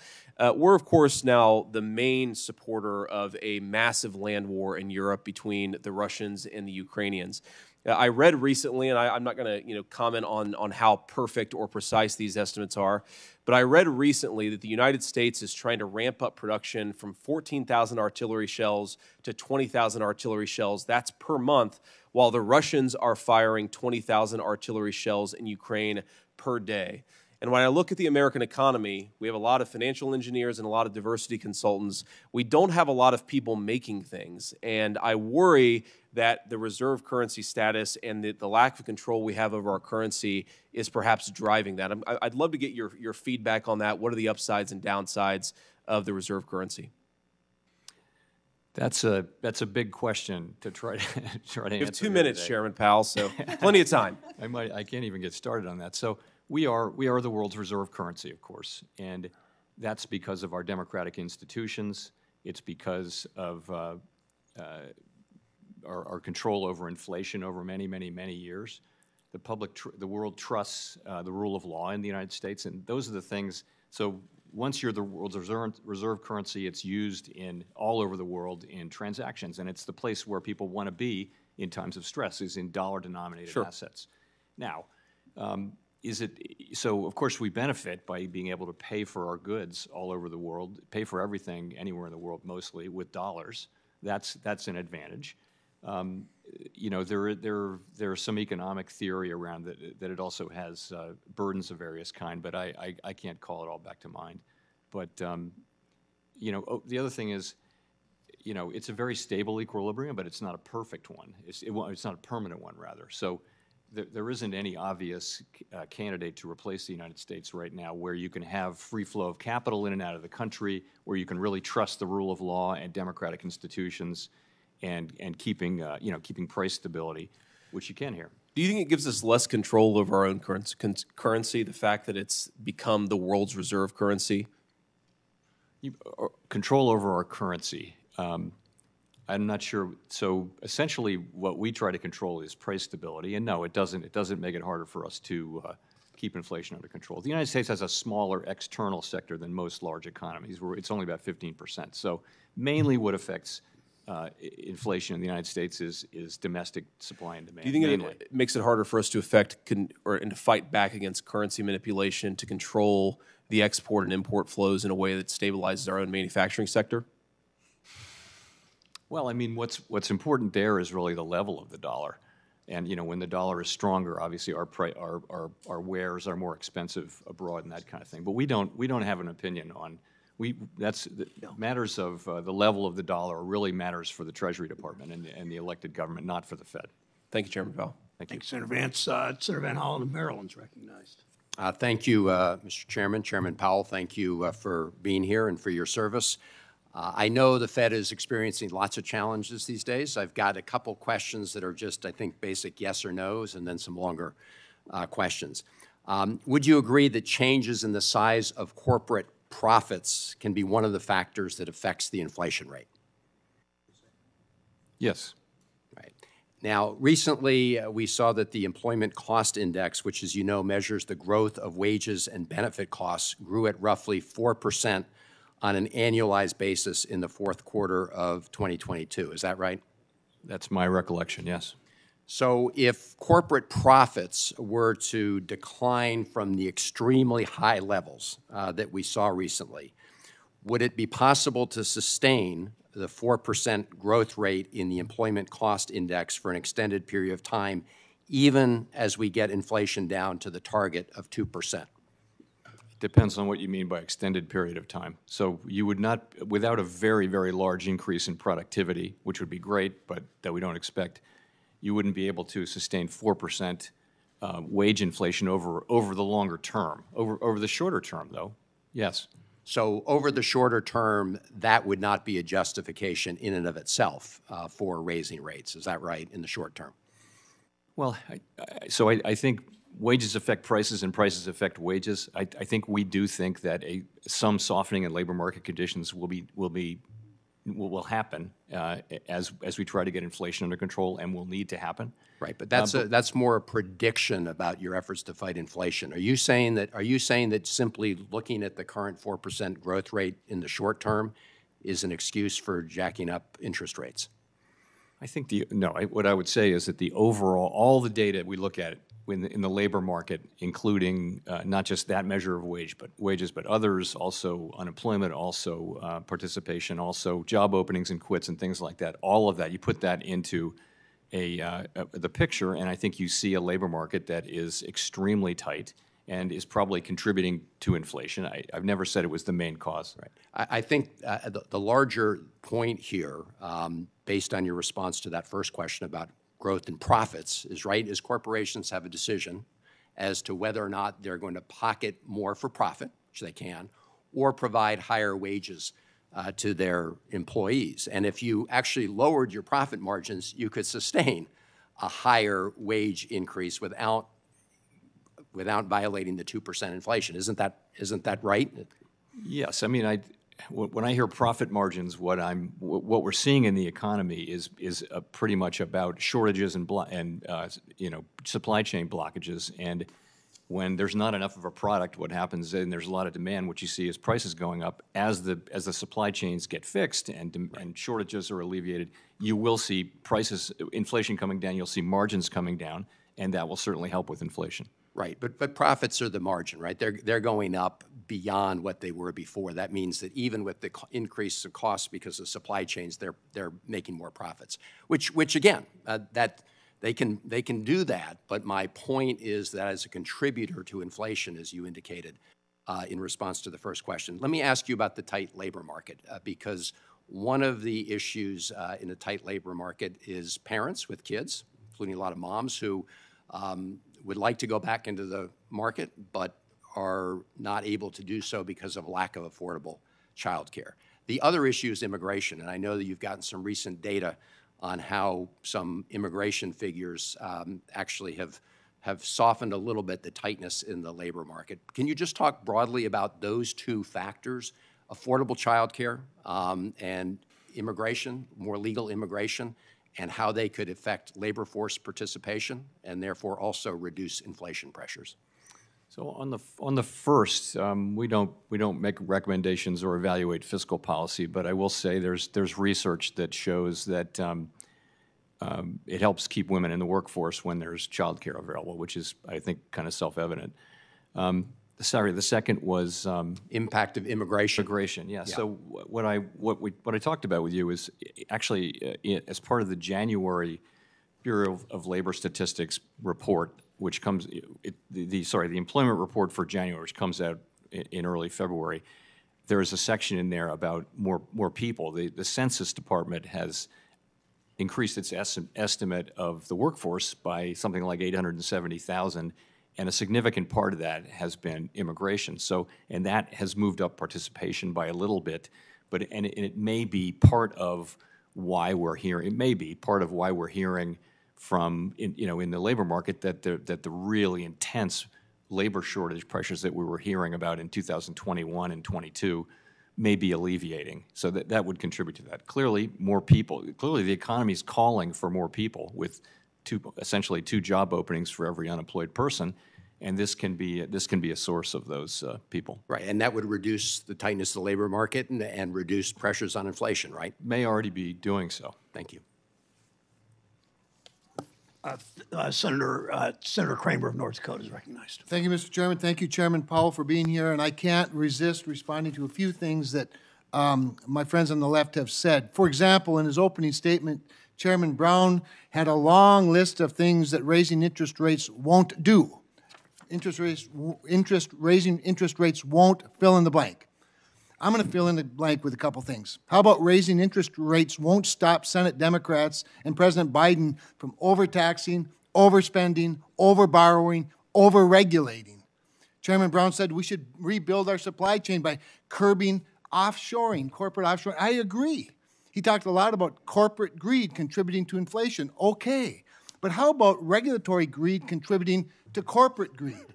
How do you expect corporations to reinvest money if you overregulate their ability to invest that money right here in the United States of America? You want to onshore some things? How about energy policy? How about instead of looking to Venezuela or Iran for oil supply or Russia, or rather than looking to China for electric vehicles and chips and solar panels, how about we have a strategy that onshores those things by reducing regulation, reducing taxes, and letting those corporations reinvest their profits rather than stock buybacks or dividends? This idea that somehow the Federal Reserve is supposed to keep inflation in check while half of the government works against it is mind-boggling. Now, I know, Mr. Chairman, you don't like to comment on policy. You and I have been around and around about this. You were anxious to advise us to spend lots of money during the pandemic. I don't think a lot of people blame you for that. You wouldn't respond to efforts by the Biden administration after we were in a robust recovery from not spending so much money. Okay, I can appreciate the change. But now we're in this debate between Republicans and Democrats, between particularly the House Speaker and the President, on how to raise the debt ceiling. And you've made some pretty strong comments about raising the debt ceiling, absent from structural reforms that would actually help us get back to a reasonable growth. So I warn you again, if you're going to make political comments, if you're going to advise us on policy, be consistent with it. Now, I want to get back to the greening of the Federal Reserve. And these, I call them stress tests, you can call them whatever we call them. But I'm concerned that now the Federal Reserve is starting down this path.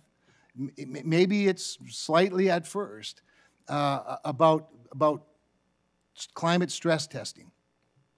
I just want to ask you this. If we're going to go down that path, if the Federal Reserve is now going to become part of the Federal Climate Police Force, are we going to consider the ramifications of having entire communities and economies, factories and manufacturers,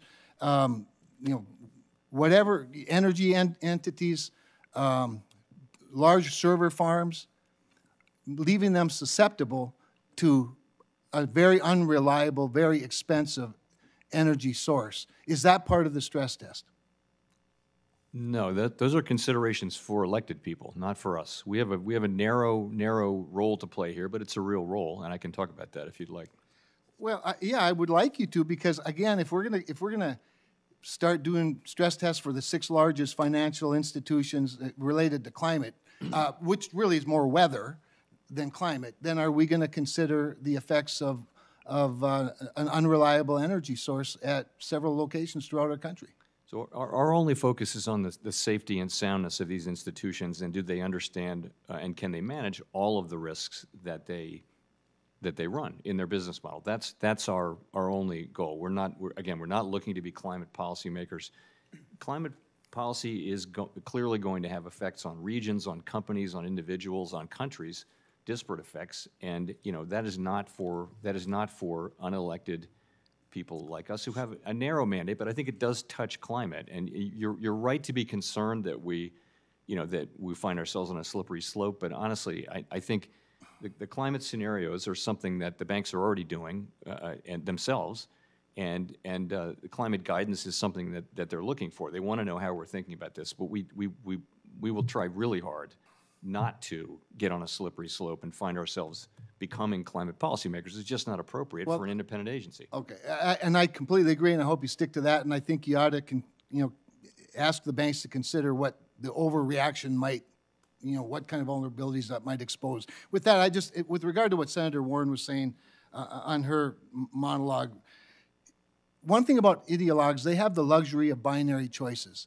You have a really big job, and you have a single, in my mind, one and a half, maybe two missions. I think the first one handles the second one okay, but it's got to be tough when the White House is working against you and you don't have to comment. Thank you. Thank you, Mr. Chairman. Senator Tester of Montana is recognized. Chair Powell, thank you for being here today, and thank you for serving in this critical role at this critical time. I have talked many times in this committee, and I, especially right now, cannot overstate the importance of the Fed's independence. I said it in the previous administration, I say it now, we cannot be playing politics with our economy, and that is a fact. From a climate standpoint, I would just tell you it's entirely artificial right now anyway, because if you look at the hundreds of billions of dollars this country puts out every year in disasters due to climate instability, we ought to be asking our question, is that sustainable? Because quite frankly, it has to be done, and I don't think it's sustainable. So we've got to start looking for some solutions on the climate side sooner rather than later. The Reserve has a tough job, and I really appreciate how you've done it. Reasonable, working together, making hard decisions for the good of the economy. We have to get this right. So the question is, how much has inflation decreased since its peak? It depends on the measure, but it's meaningfully, at least a couple percentage points. Okay, and has unemployment gone down as inflation has gone down? Unemployment has gone down. Yes, it has, to now a 54-year low. Yes. So the question becomes, and I always think back to in 1998, I bought some property, and the interest on that property was 10% in 1998, and I thought I got a hell of a deal, by the way. I thought it was just great. But the truth is interest rates have been artificially low for the last, 20 years, probably? And the question becomes, as you look at the economy and as you try to make the determination whether the inflation is caused by demand or supply, where does all that fall in to your decision-making moving forward? Well, you mean the level of interest rates. So in theory, there's this thing called the neutral level of interest, and we know it only by its works. And neutral is the level that neither pushes the economy up nor pulls it down. And it changes over time. This is the thing about these important variables in economics. So what's happened until now was that the neutral level of interest went down and down and down to the point where, many countries had zero interest rates and very low inflation. Now we have this shock, a series of shocks associated with the pandemic, and we have rates at 4.5%, our policy rate, and we have the labor market very strong and inflation reacting somewhat, and it does raise the question of where's the neutral rate. Honestly, we don't know. I think we look at the current situation and we see that there's not a lot of evidence hard to make a case that we've over-tightened. It means we need to continue to tighten. I think we're very mindful of the lags with which our policy works. We don't think we need a significant increase in unemployment, and we're certainly not aiming for one. But we do think there'll be some softening in labor market conditions to get to 2% inflation. When you're looking at interest rates, I know we talk about energy prices here and the price of gasoline, and then if you go over and Europe is much, much higher. Are we comparable? I'm just curious. Are we comparable with our interest rates here as with, say, Europe? We're very close to where Canada is. We're a little bit higher than where Europe is. Europe's traditionally had much lower inflation. They now have very high inflation, and they're still increasing rates, but they're a bit lower in terms of rates. So if we do not get the inflation under control, and like I said, I think the steps you've taken have been reasonable and measured. If we don't get it under control, what are the impacts of that? Well, the social costs of failure is one way to think about it, are very, very high. So if inflation were to continue, at some point that will become the psychology. People will come and businesses will come to expect high inflation, and that will make it more self-perpetuating. That will mean an up and down economy. It'll mean it'll mean something that looks more like what we've seen in periods of high inflation. Capital allocation is difficult in a world like that. It's not a good time for the economy. What we want to do is restore price stability firmly back at 2% so that we can have the kind of strong labor market for a sustained period that we had before. Once again, thank you for your work. Thank you for your independence. Senator Daines. Thank you. Thank you, Senator Tester. I'll be handing off to Senator Cortez Masto when I'm finished up as well. So, Mr.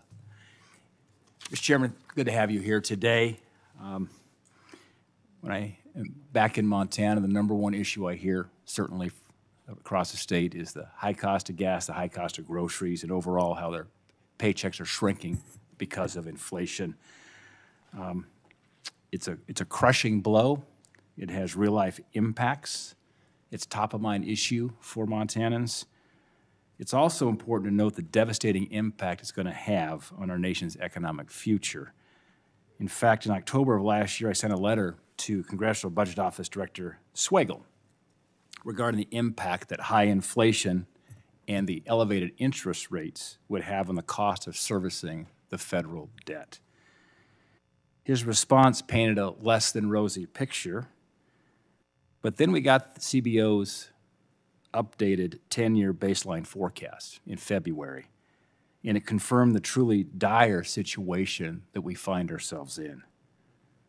Driven by interest payments on the debt, the CBO now projects that cumulative deficits during the 10-year window, and I recognize where deficits come from. It's irresponsible spending here in Washington, but the cumulative deficits during the 10-year window will exceed $20 trillion. The cumulative deficits, not talking the debt, because it's going to grow the total federal debt to more than $51 trillion by 2033. Now, 2033 used to sound like a long ways away. We're 10 years away. 10 years goes by very, very quickly. Within 5 years, we're going to spend more on annual interest on the national debt than we spend on national defense. You think about that for a moment. And these are coming out of the CBO.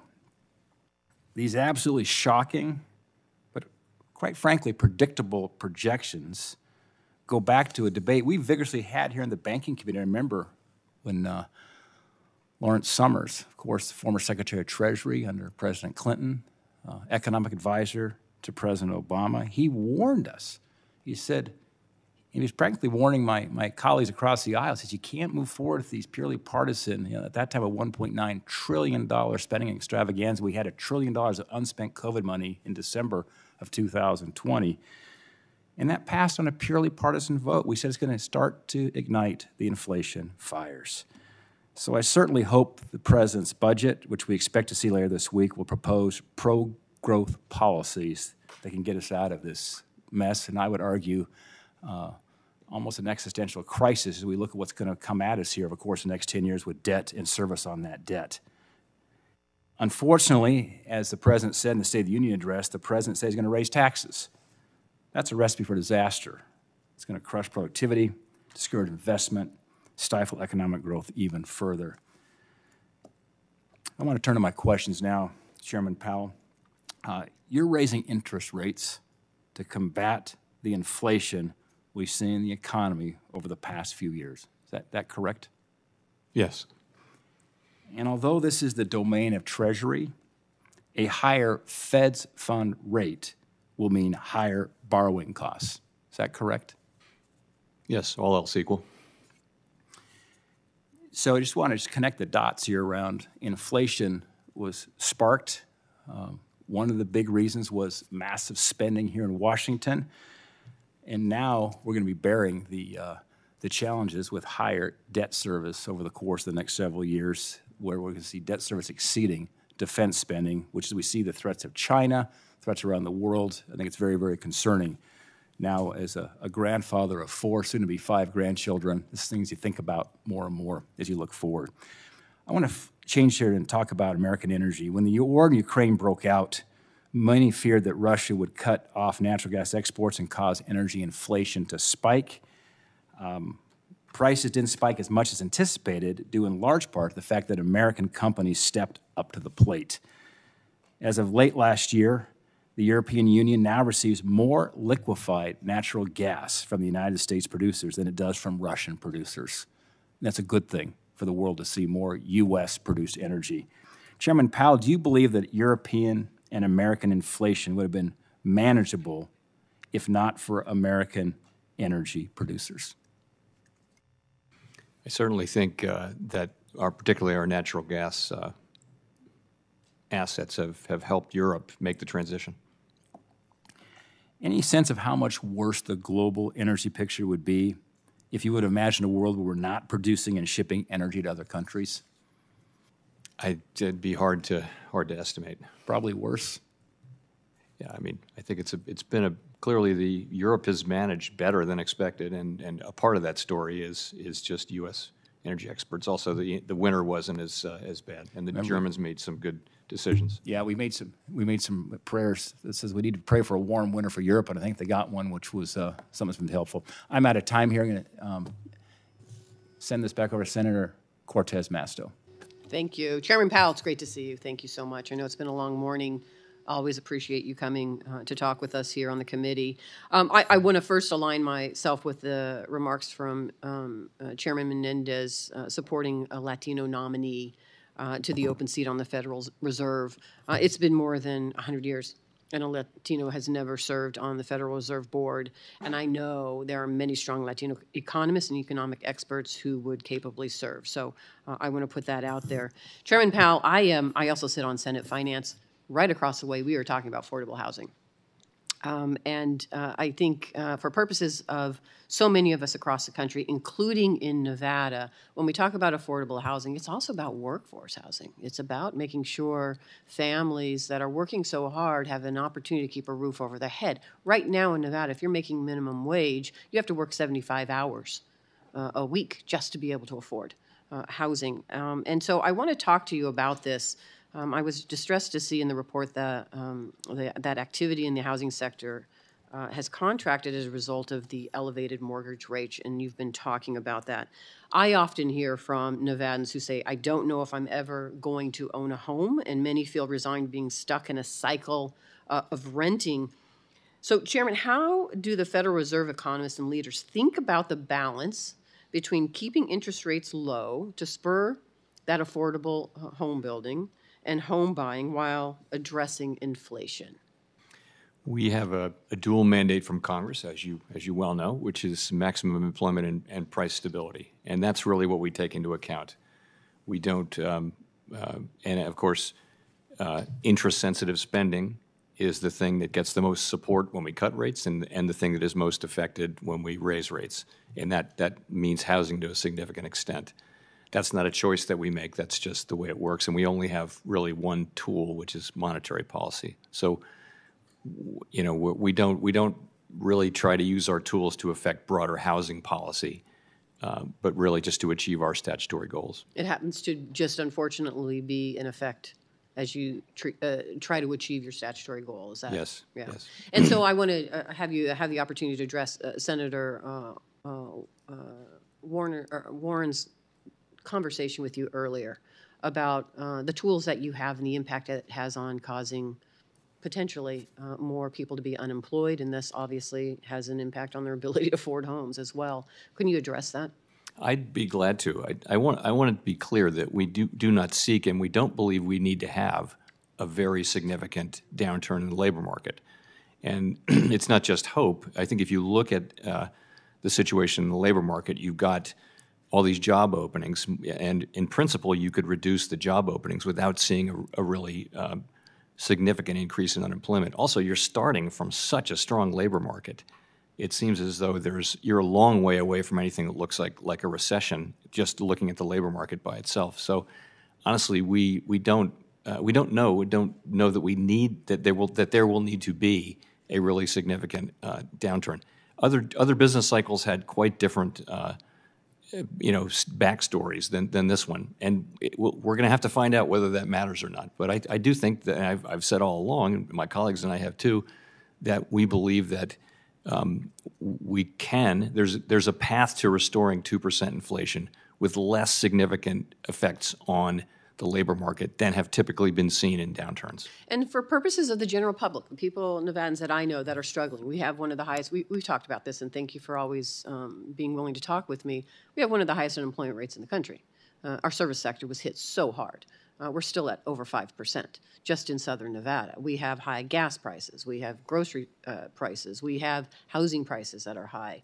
So one of the things that you have commented on, and you just did again, but I know it was in your opening remarks, that, and it's quoted right here, and let me just say, you say our overarching focus is using our tools to bring inflation back down to our 2% goal and to keep longer-term inflation expectations well anchored. For the general public, for those working families and people, why 2%? Why is getting it to 2% so important? So that has become the globally agreed, essentially all major central banks target 2% inflation in one form or another. How does that help my Nevada families? How does that help people in Nevada? I'll tell you how it does. And it's I guess it's obviously not, it's not obvious how that is, but 2% inflation, to have people believe that inflation is going to go back to 2% really anchors inflation there, because the evidence and the modern belief is that people's expectations about inflation actually have an effect on inflation. If you expect inflation to go up 5%, then it will. If everyone kind of expects that, because that's what businesses and households will be expecting, and it'll kind of happen because they expect it. So having a 2% inflation goal, which we had for many years, de facto we had it, then we formally adopted it in 2012. But for years before that, we were effectively targeting 2% inflation. And what that meant was that inflation, it's one of the reasons why inflation was low and predictable, is having a real target and sticking to it, not changing it, at convenient moments. So we think it's really important that we do stick to a 2% inflation target and not consider changing it. We're not going to do that. It just is. People will be better off if the whole question of high inflation is just not part of their lives. That's kind of the definition of price stability. It's if people live their lives without having to think about inflation all the time. Thank you. I notice my time is up. Thank you so much, Senator. Senator Lummis. Thank you very much, Madam Chairman, and welcome, Chairman Powell. When you're setting these rates and making these decisions and seeking that 2% magic number, are you considering the cost of borrowing for the United States, knowing that Congress has over-borrowed and that we have overspent and that the national debt is at now at least 97% of GDP, and that we're going to face challenges of our own making? This is not about what the Fed has done. This is what about the Congress has done that you have to factor in to your decisions. Do you think about the costs of borrowing for the United States itself? No, we do not, and we're not going to. In other words, that would be fiscal dominance. If we were, constrained in our monetary policy by the budgetary situation of the United States, and we're not. We're clearly not. The path we're on is not sustainable, but the level of debt that we have is not unsustainable. Is sustainable. Put it that way. So we don't think about interest costs when we make monetary policy. We think about maximum employment and price stability. It's your opinion that the level of debt we have is sustainable? Yes, I mean we could clearly we have the largest economy in the world. We can service this debt. That's not the problem. The problem is that we're on a path where the debt is growing substantially faster than the economy, and that's kind of by definition in the long run unsustainable.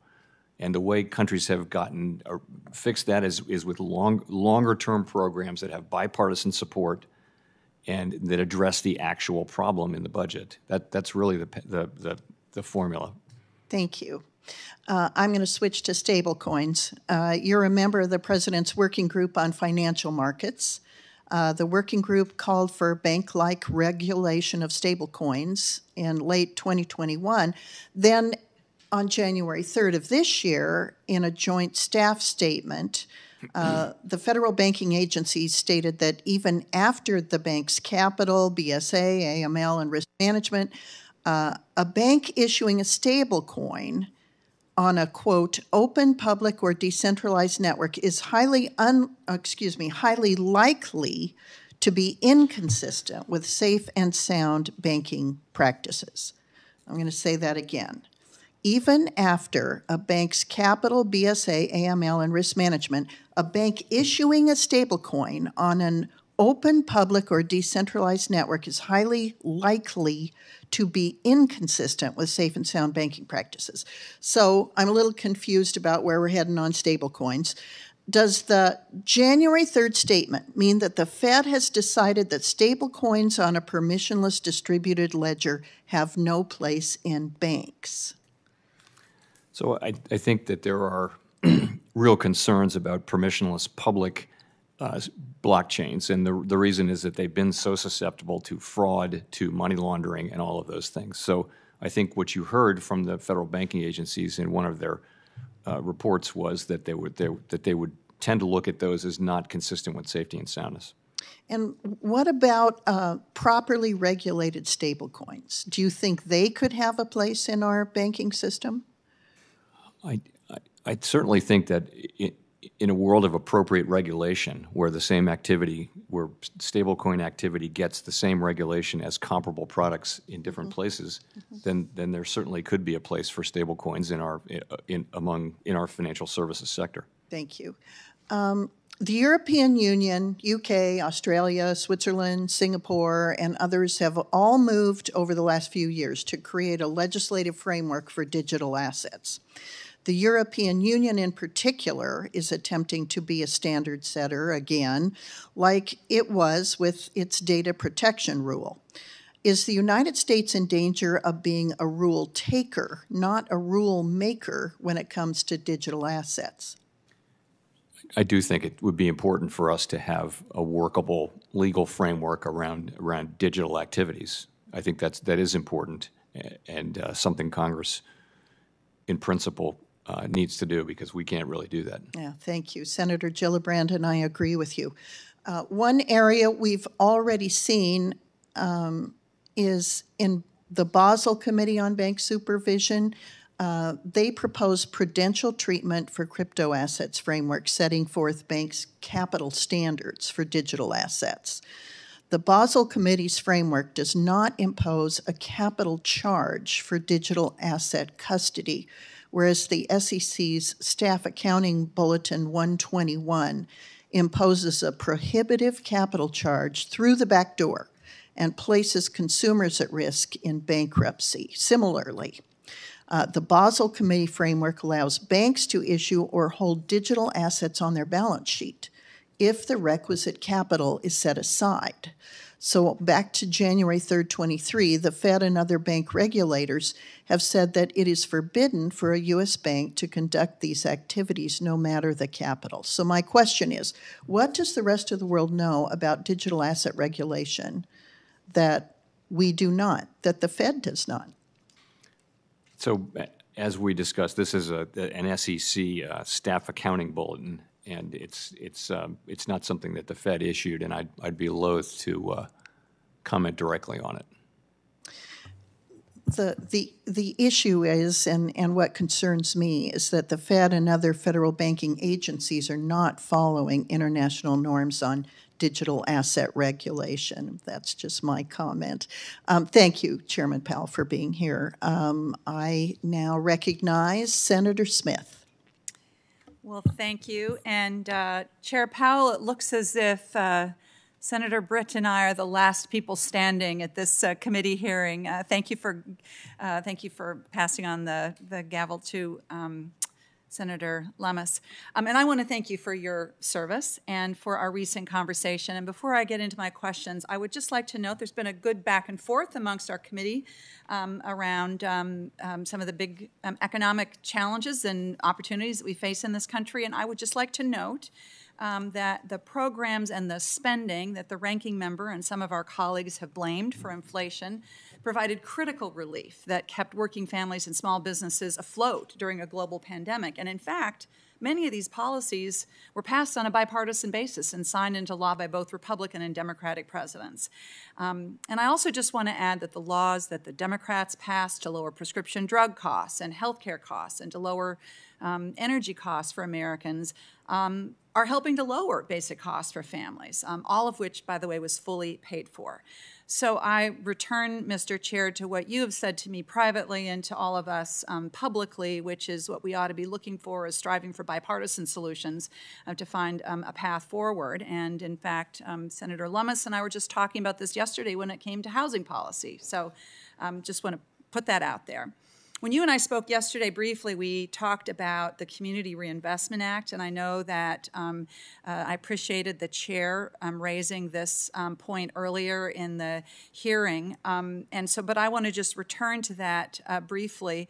I am very glad to see, it's been about a year since the Fed and the OCC and the FDIC issued the proposed rule to modernize implementation of the Community Reinvestment Act. I don't think that the proposal was perfect by any means, but it does make really important improvements to how, through the CRA, financial services organizations can serve and meet the needs of communities that are full of assets but lack the resources to make it happen like wealthy communities can.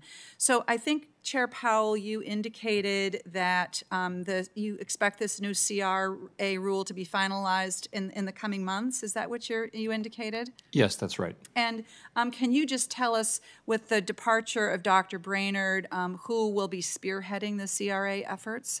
So I've asked Vice Chair Barr to be responsible for moving the project forward. Of course, it has to go to the whole board, right?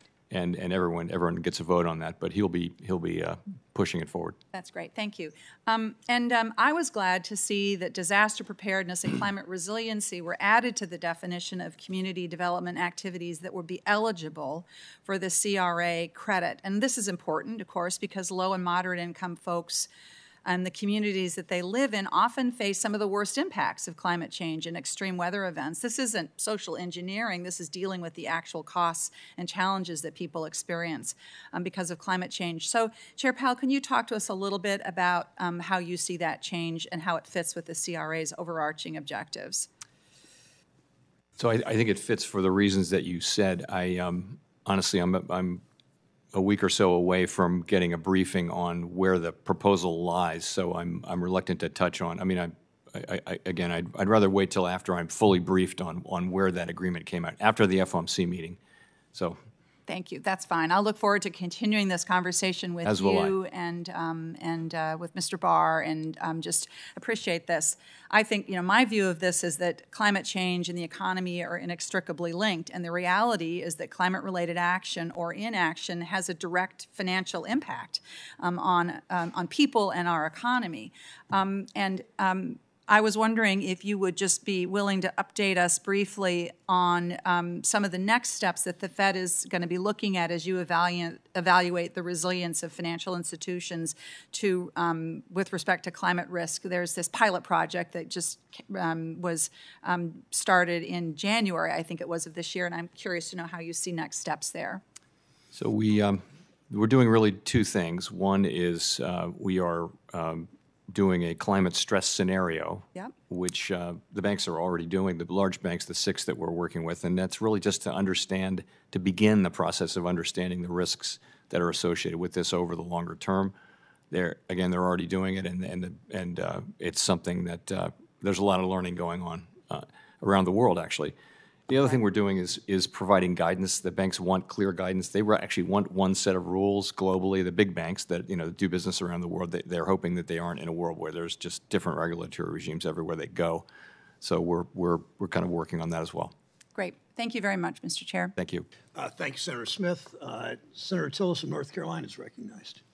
Thank you, Mr. Chairman. Chair Powell, thank you for being here. In your opening statement, I was here for that. I think you touched on some of the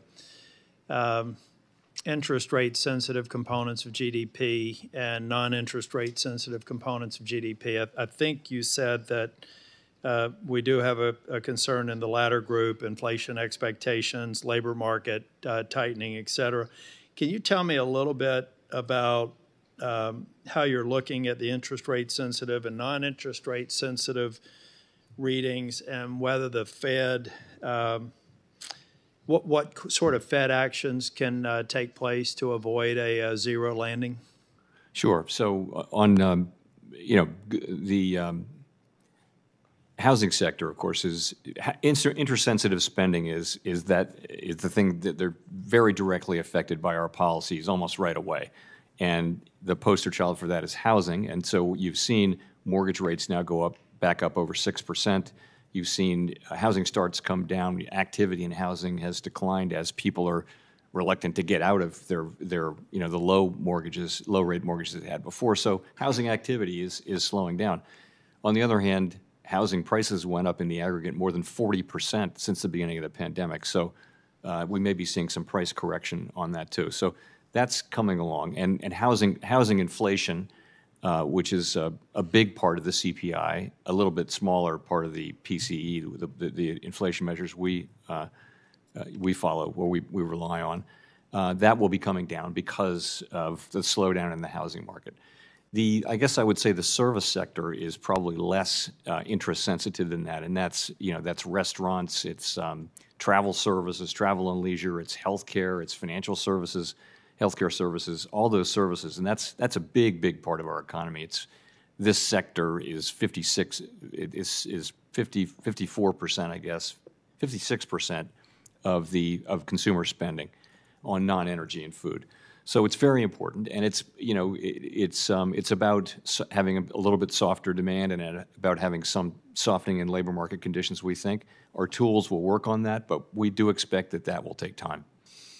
Thank you. I know the chairman in his opening comments mentioned a belief, I don't want to misquote him, but a belief that we have too little capital in the banking sector. May be true of a couple of banking institutions, but how do you feel about the current capital that are broader banking sector, irrespective of where they are in size. What concerns, if any, do you have about the capital that we see out there already? So I supported all of the capital raising that we did. I joined the Fed in 2012, and we were in the middle of implementing all those Dodd-Frank increases, and I supported all of them after careful thought and discussion with my colleagues. I think the new vice chair is doing what new vice chairs do, which is to take a fresh look and ask the question, even though I think we all agree capital is strong, certainly the vice chair does. The question is it at the right level? And I think that's what happens with a new vice chair for supervision. We don't have any proposals yet, but at some point we will. Yeah, I'm going to be meeting with the vice chair, and we'll drill down on that topic. But I do know, I was over in Finance Committee, so I wasn't here, but I do know that several members, well, first off, we know that Vice Chair Barr is looking at a holistic review of capital requirements. I think that that's a good idea. But I have to ask a question. Do you think, does the Fed consider the bipartisan passed Senate Bill 2155, which is currently the law of the land, superior to any of the Basel requirements or any holistic review process? In other words, it is the law of the land. How does that weigh into how these reviews go? So 2155 was, I think you're talking about tailoring.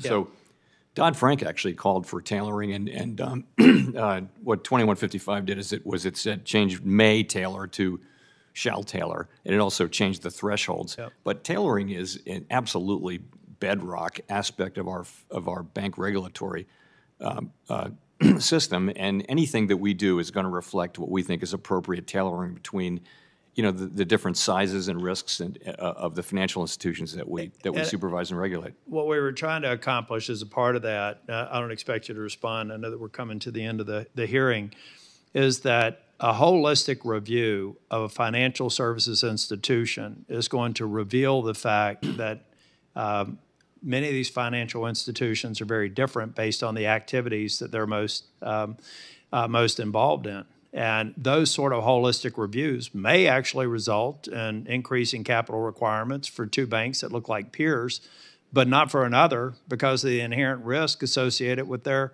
business focus. Does that make sense?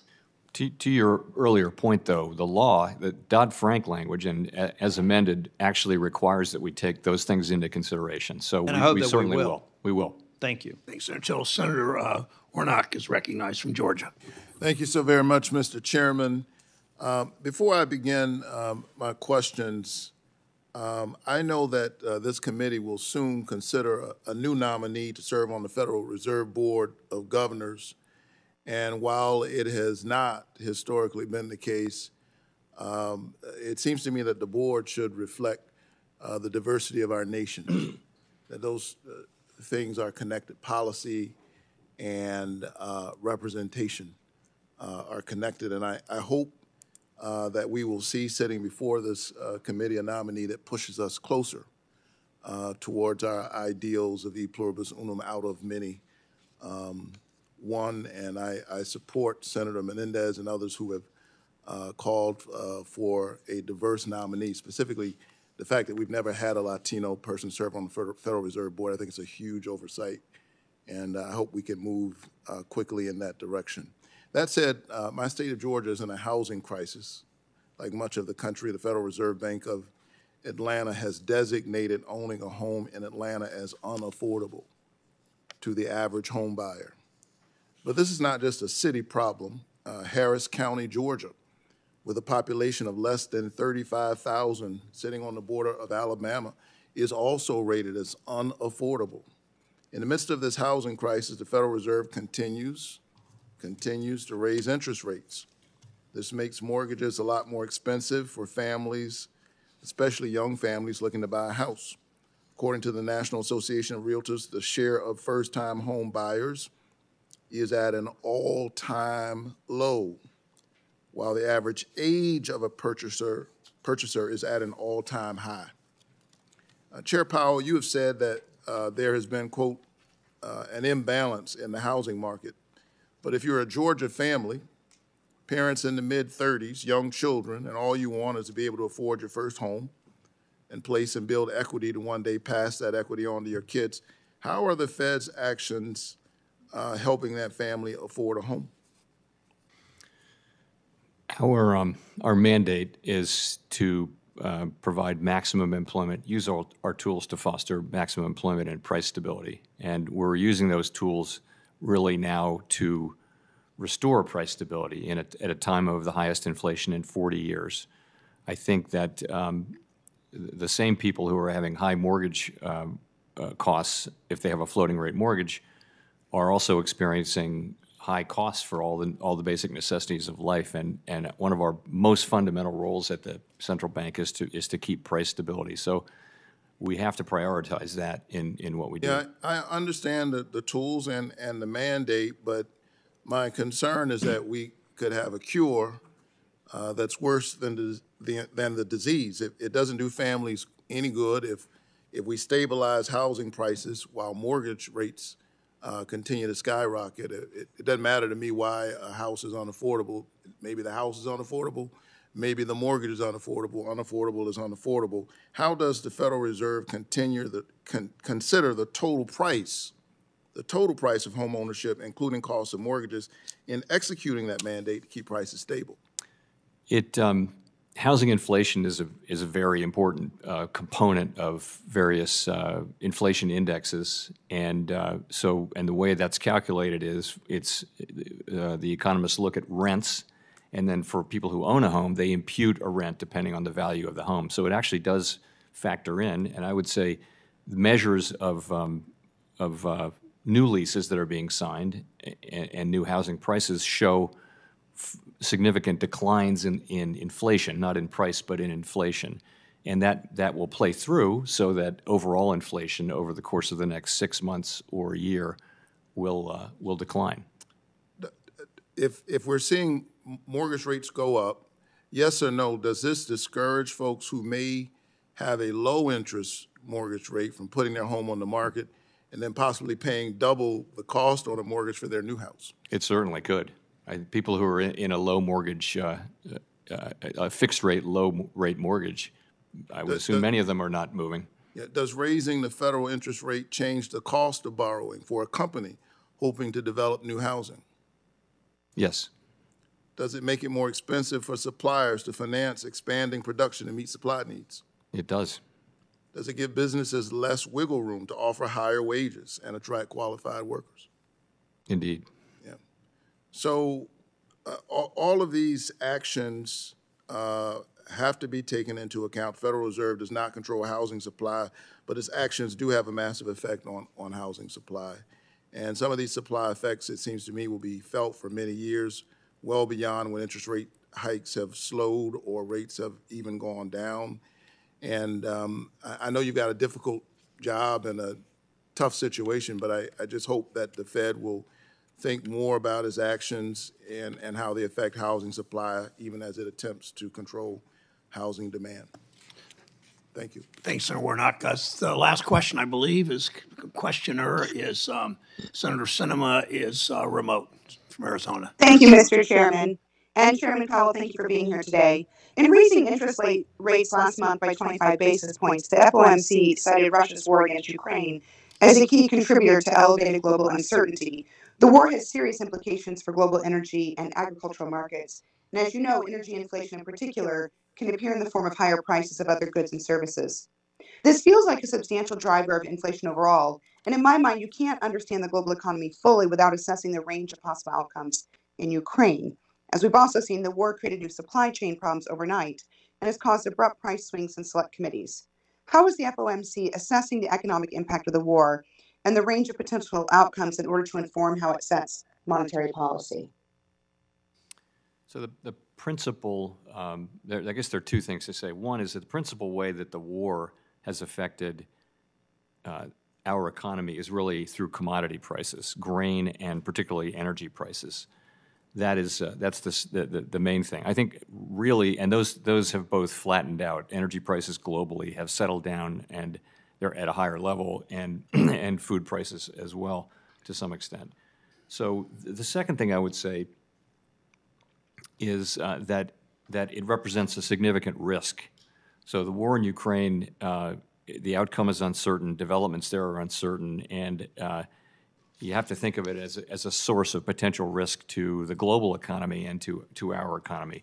We don't, and we look at alternative scenarios and things like that. We don't really do it from a geopolitical standpoint, but we do, of course, model scenarios where commodity prices are higher and things that would look like what could happen from Ukraine. Thank you. At home, Arizona families are struggling to navigate this economy. Higher prices are making it more difficult to afford groceries, gas, rent, and airfare. But on the other hand, rising interest rates are crowding out investment and making it more difficult for first-time homebuyers to buy a home. Inflation has also slowed housing development to a halt in Arizona. And as you know, Chairman, housing is a major economic contributor in my state. It's also clear that more spending comes with trade-offs. And it's why tackling inflation has historically been so difficult. And yet it's more important than ever that we get it under control. There's been much debate about a soft landing, where we get inflation under control without triggering recession, versus a hard landing, where inflation comes down but triggers a painful recession. Some economists are currently saying they see no landing right now, that growth is actually accelerating, and that more aggressive actions will be needed to get inflation under control. If true, that would be problematic. What do you think about that assessment? Well, as I mentioned earlier, I think if you look at the data that's been coming in since earlier this year, you have seen stronger labor market conditions, higher inflation, stronger consumer spending, and also we saw some of the low inflation readings from the fourth quarter of last year revised away. If you take all of those, they kind of all, they may be to some extent related to things like seasonal adjustments or a warm January, but nonetheless, they all point in the same direction, and they do suggest that the possibility that that ultimately would need to raise rates higher than had been expected. Of course, we have 2 or 3 more very important data releases to analyze before the time of the FOMC meeting. Those are going to be very important in the assessment we have of this relatively recent data. We'll be looking carefully at that, and all of that will go into making the decision, which we have not made, but making the decision that we'll make about what to do at the March meeting. Well, thank you. On February 23rd, the Fed, the FDIC, and the OCC released another joint statement on crypto assets and liquidity risks posed to banking organizations. It's clear that regulators see undue risk for banks in the current environment and are taking a more conservative approach. Do you believe these risks are inherent to crypto assets and how they behave, or are some of the risks a product of the current regulatory and policy landscape for crypto assets in the U.S.? So we're seeing, really, in the last close to a year now, we've seen just a remarkable set of events in the crypto space. Lots of companies collapsing. We've seen massive fraud. We've seen all kinds of things. I think, you know, we have to be open to the idea that somewhere in there is technology that can be featured in productive innovation that makes people's lives better. However, in the near term, we see in crypto activity lots of things that suggest that regulated financial institutions should be quite cautious.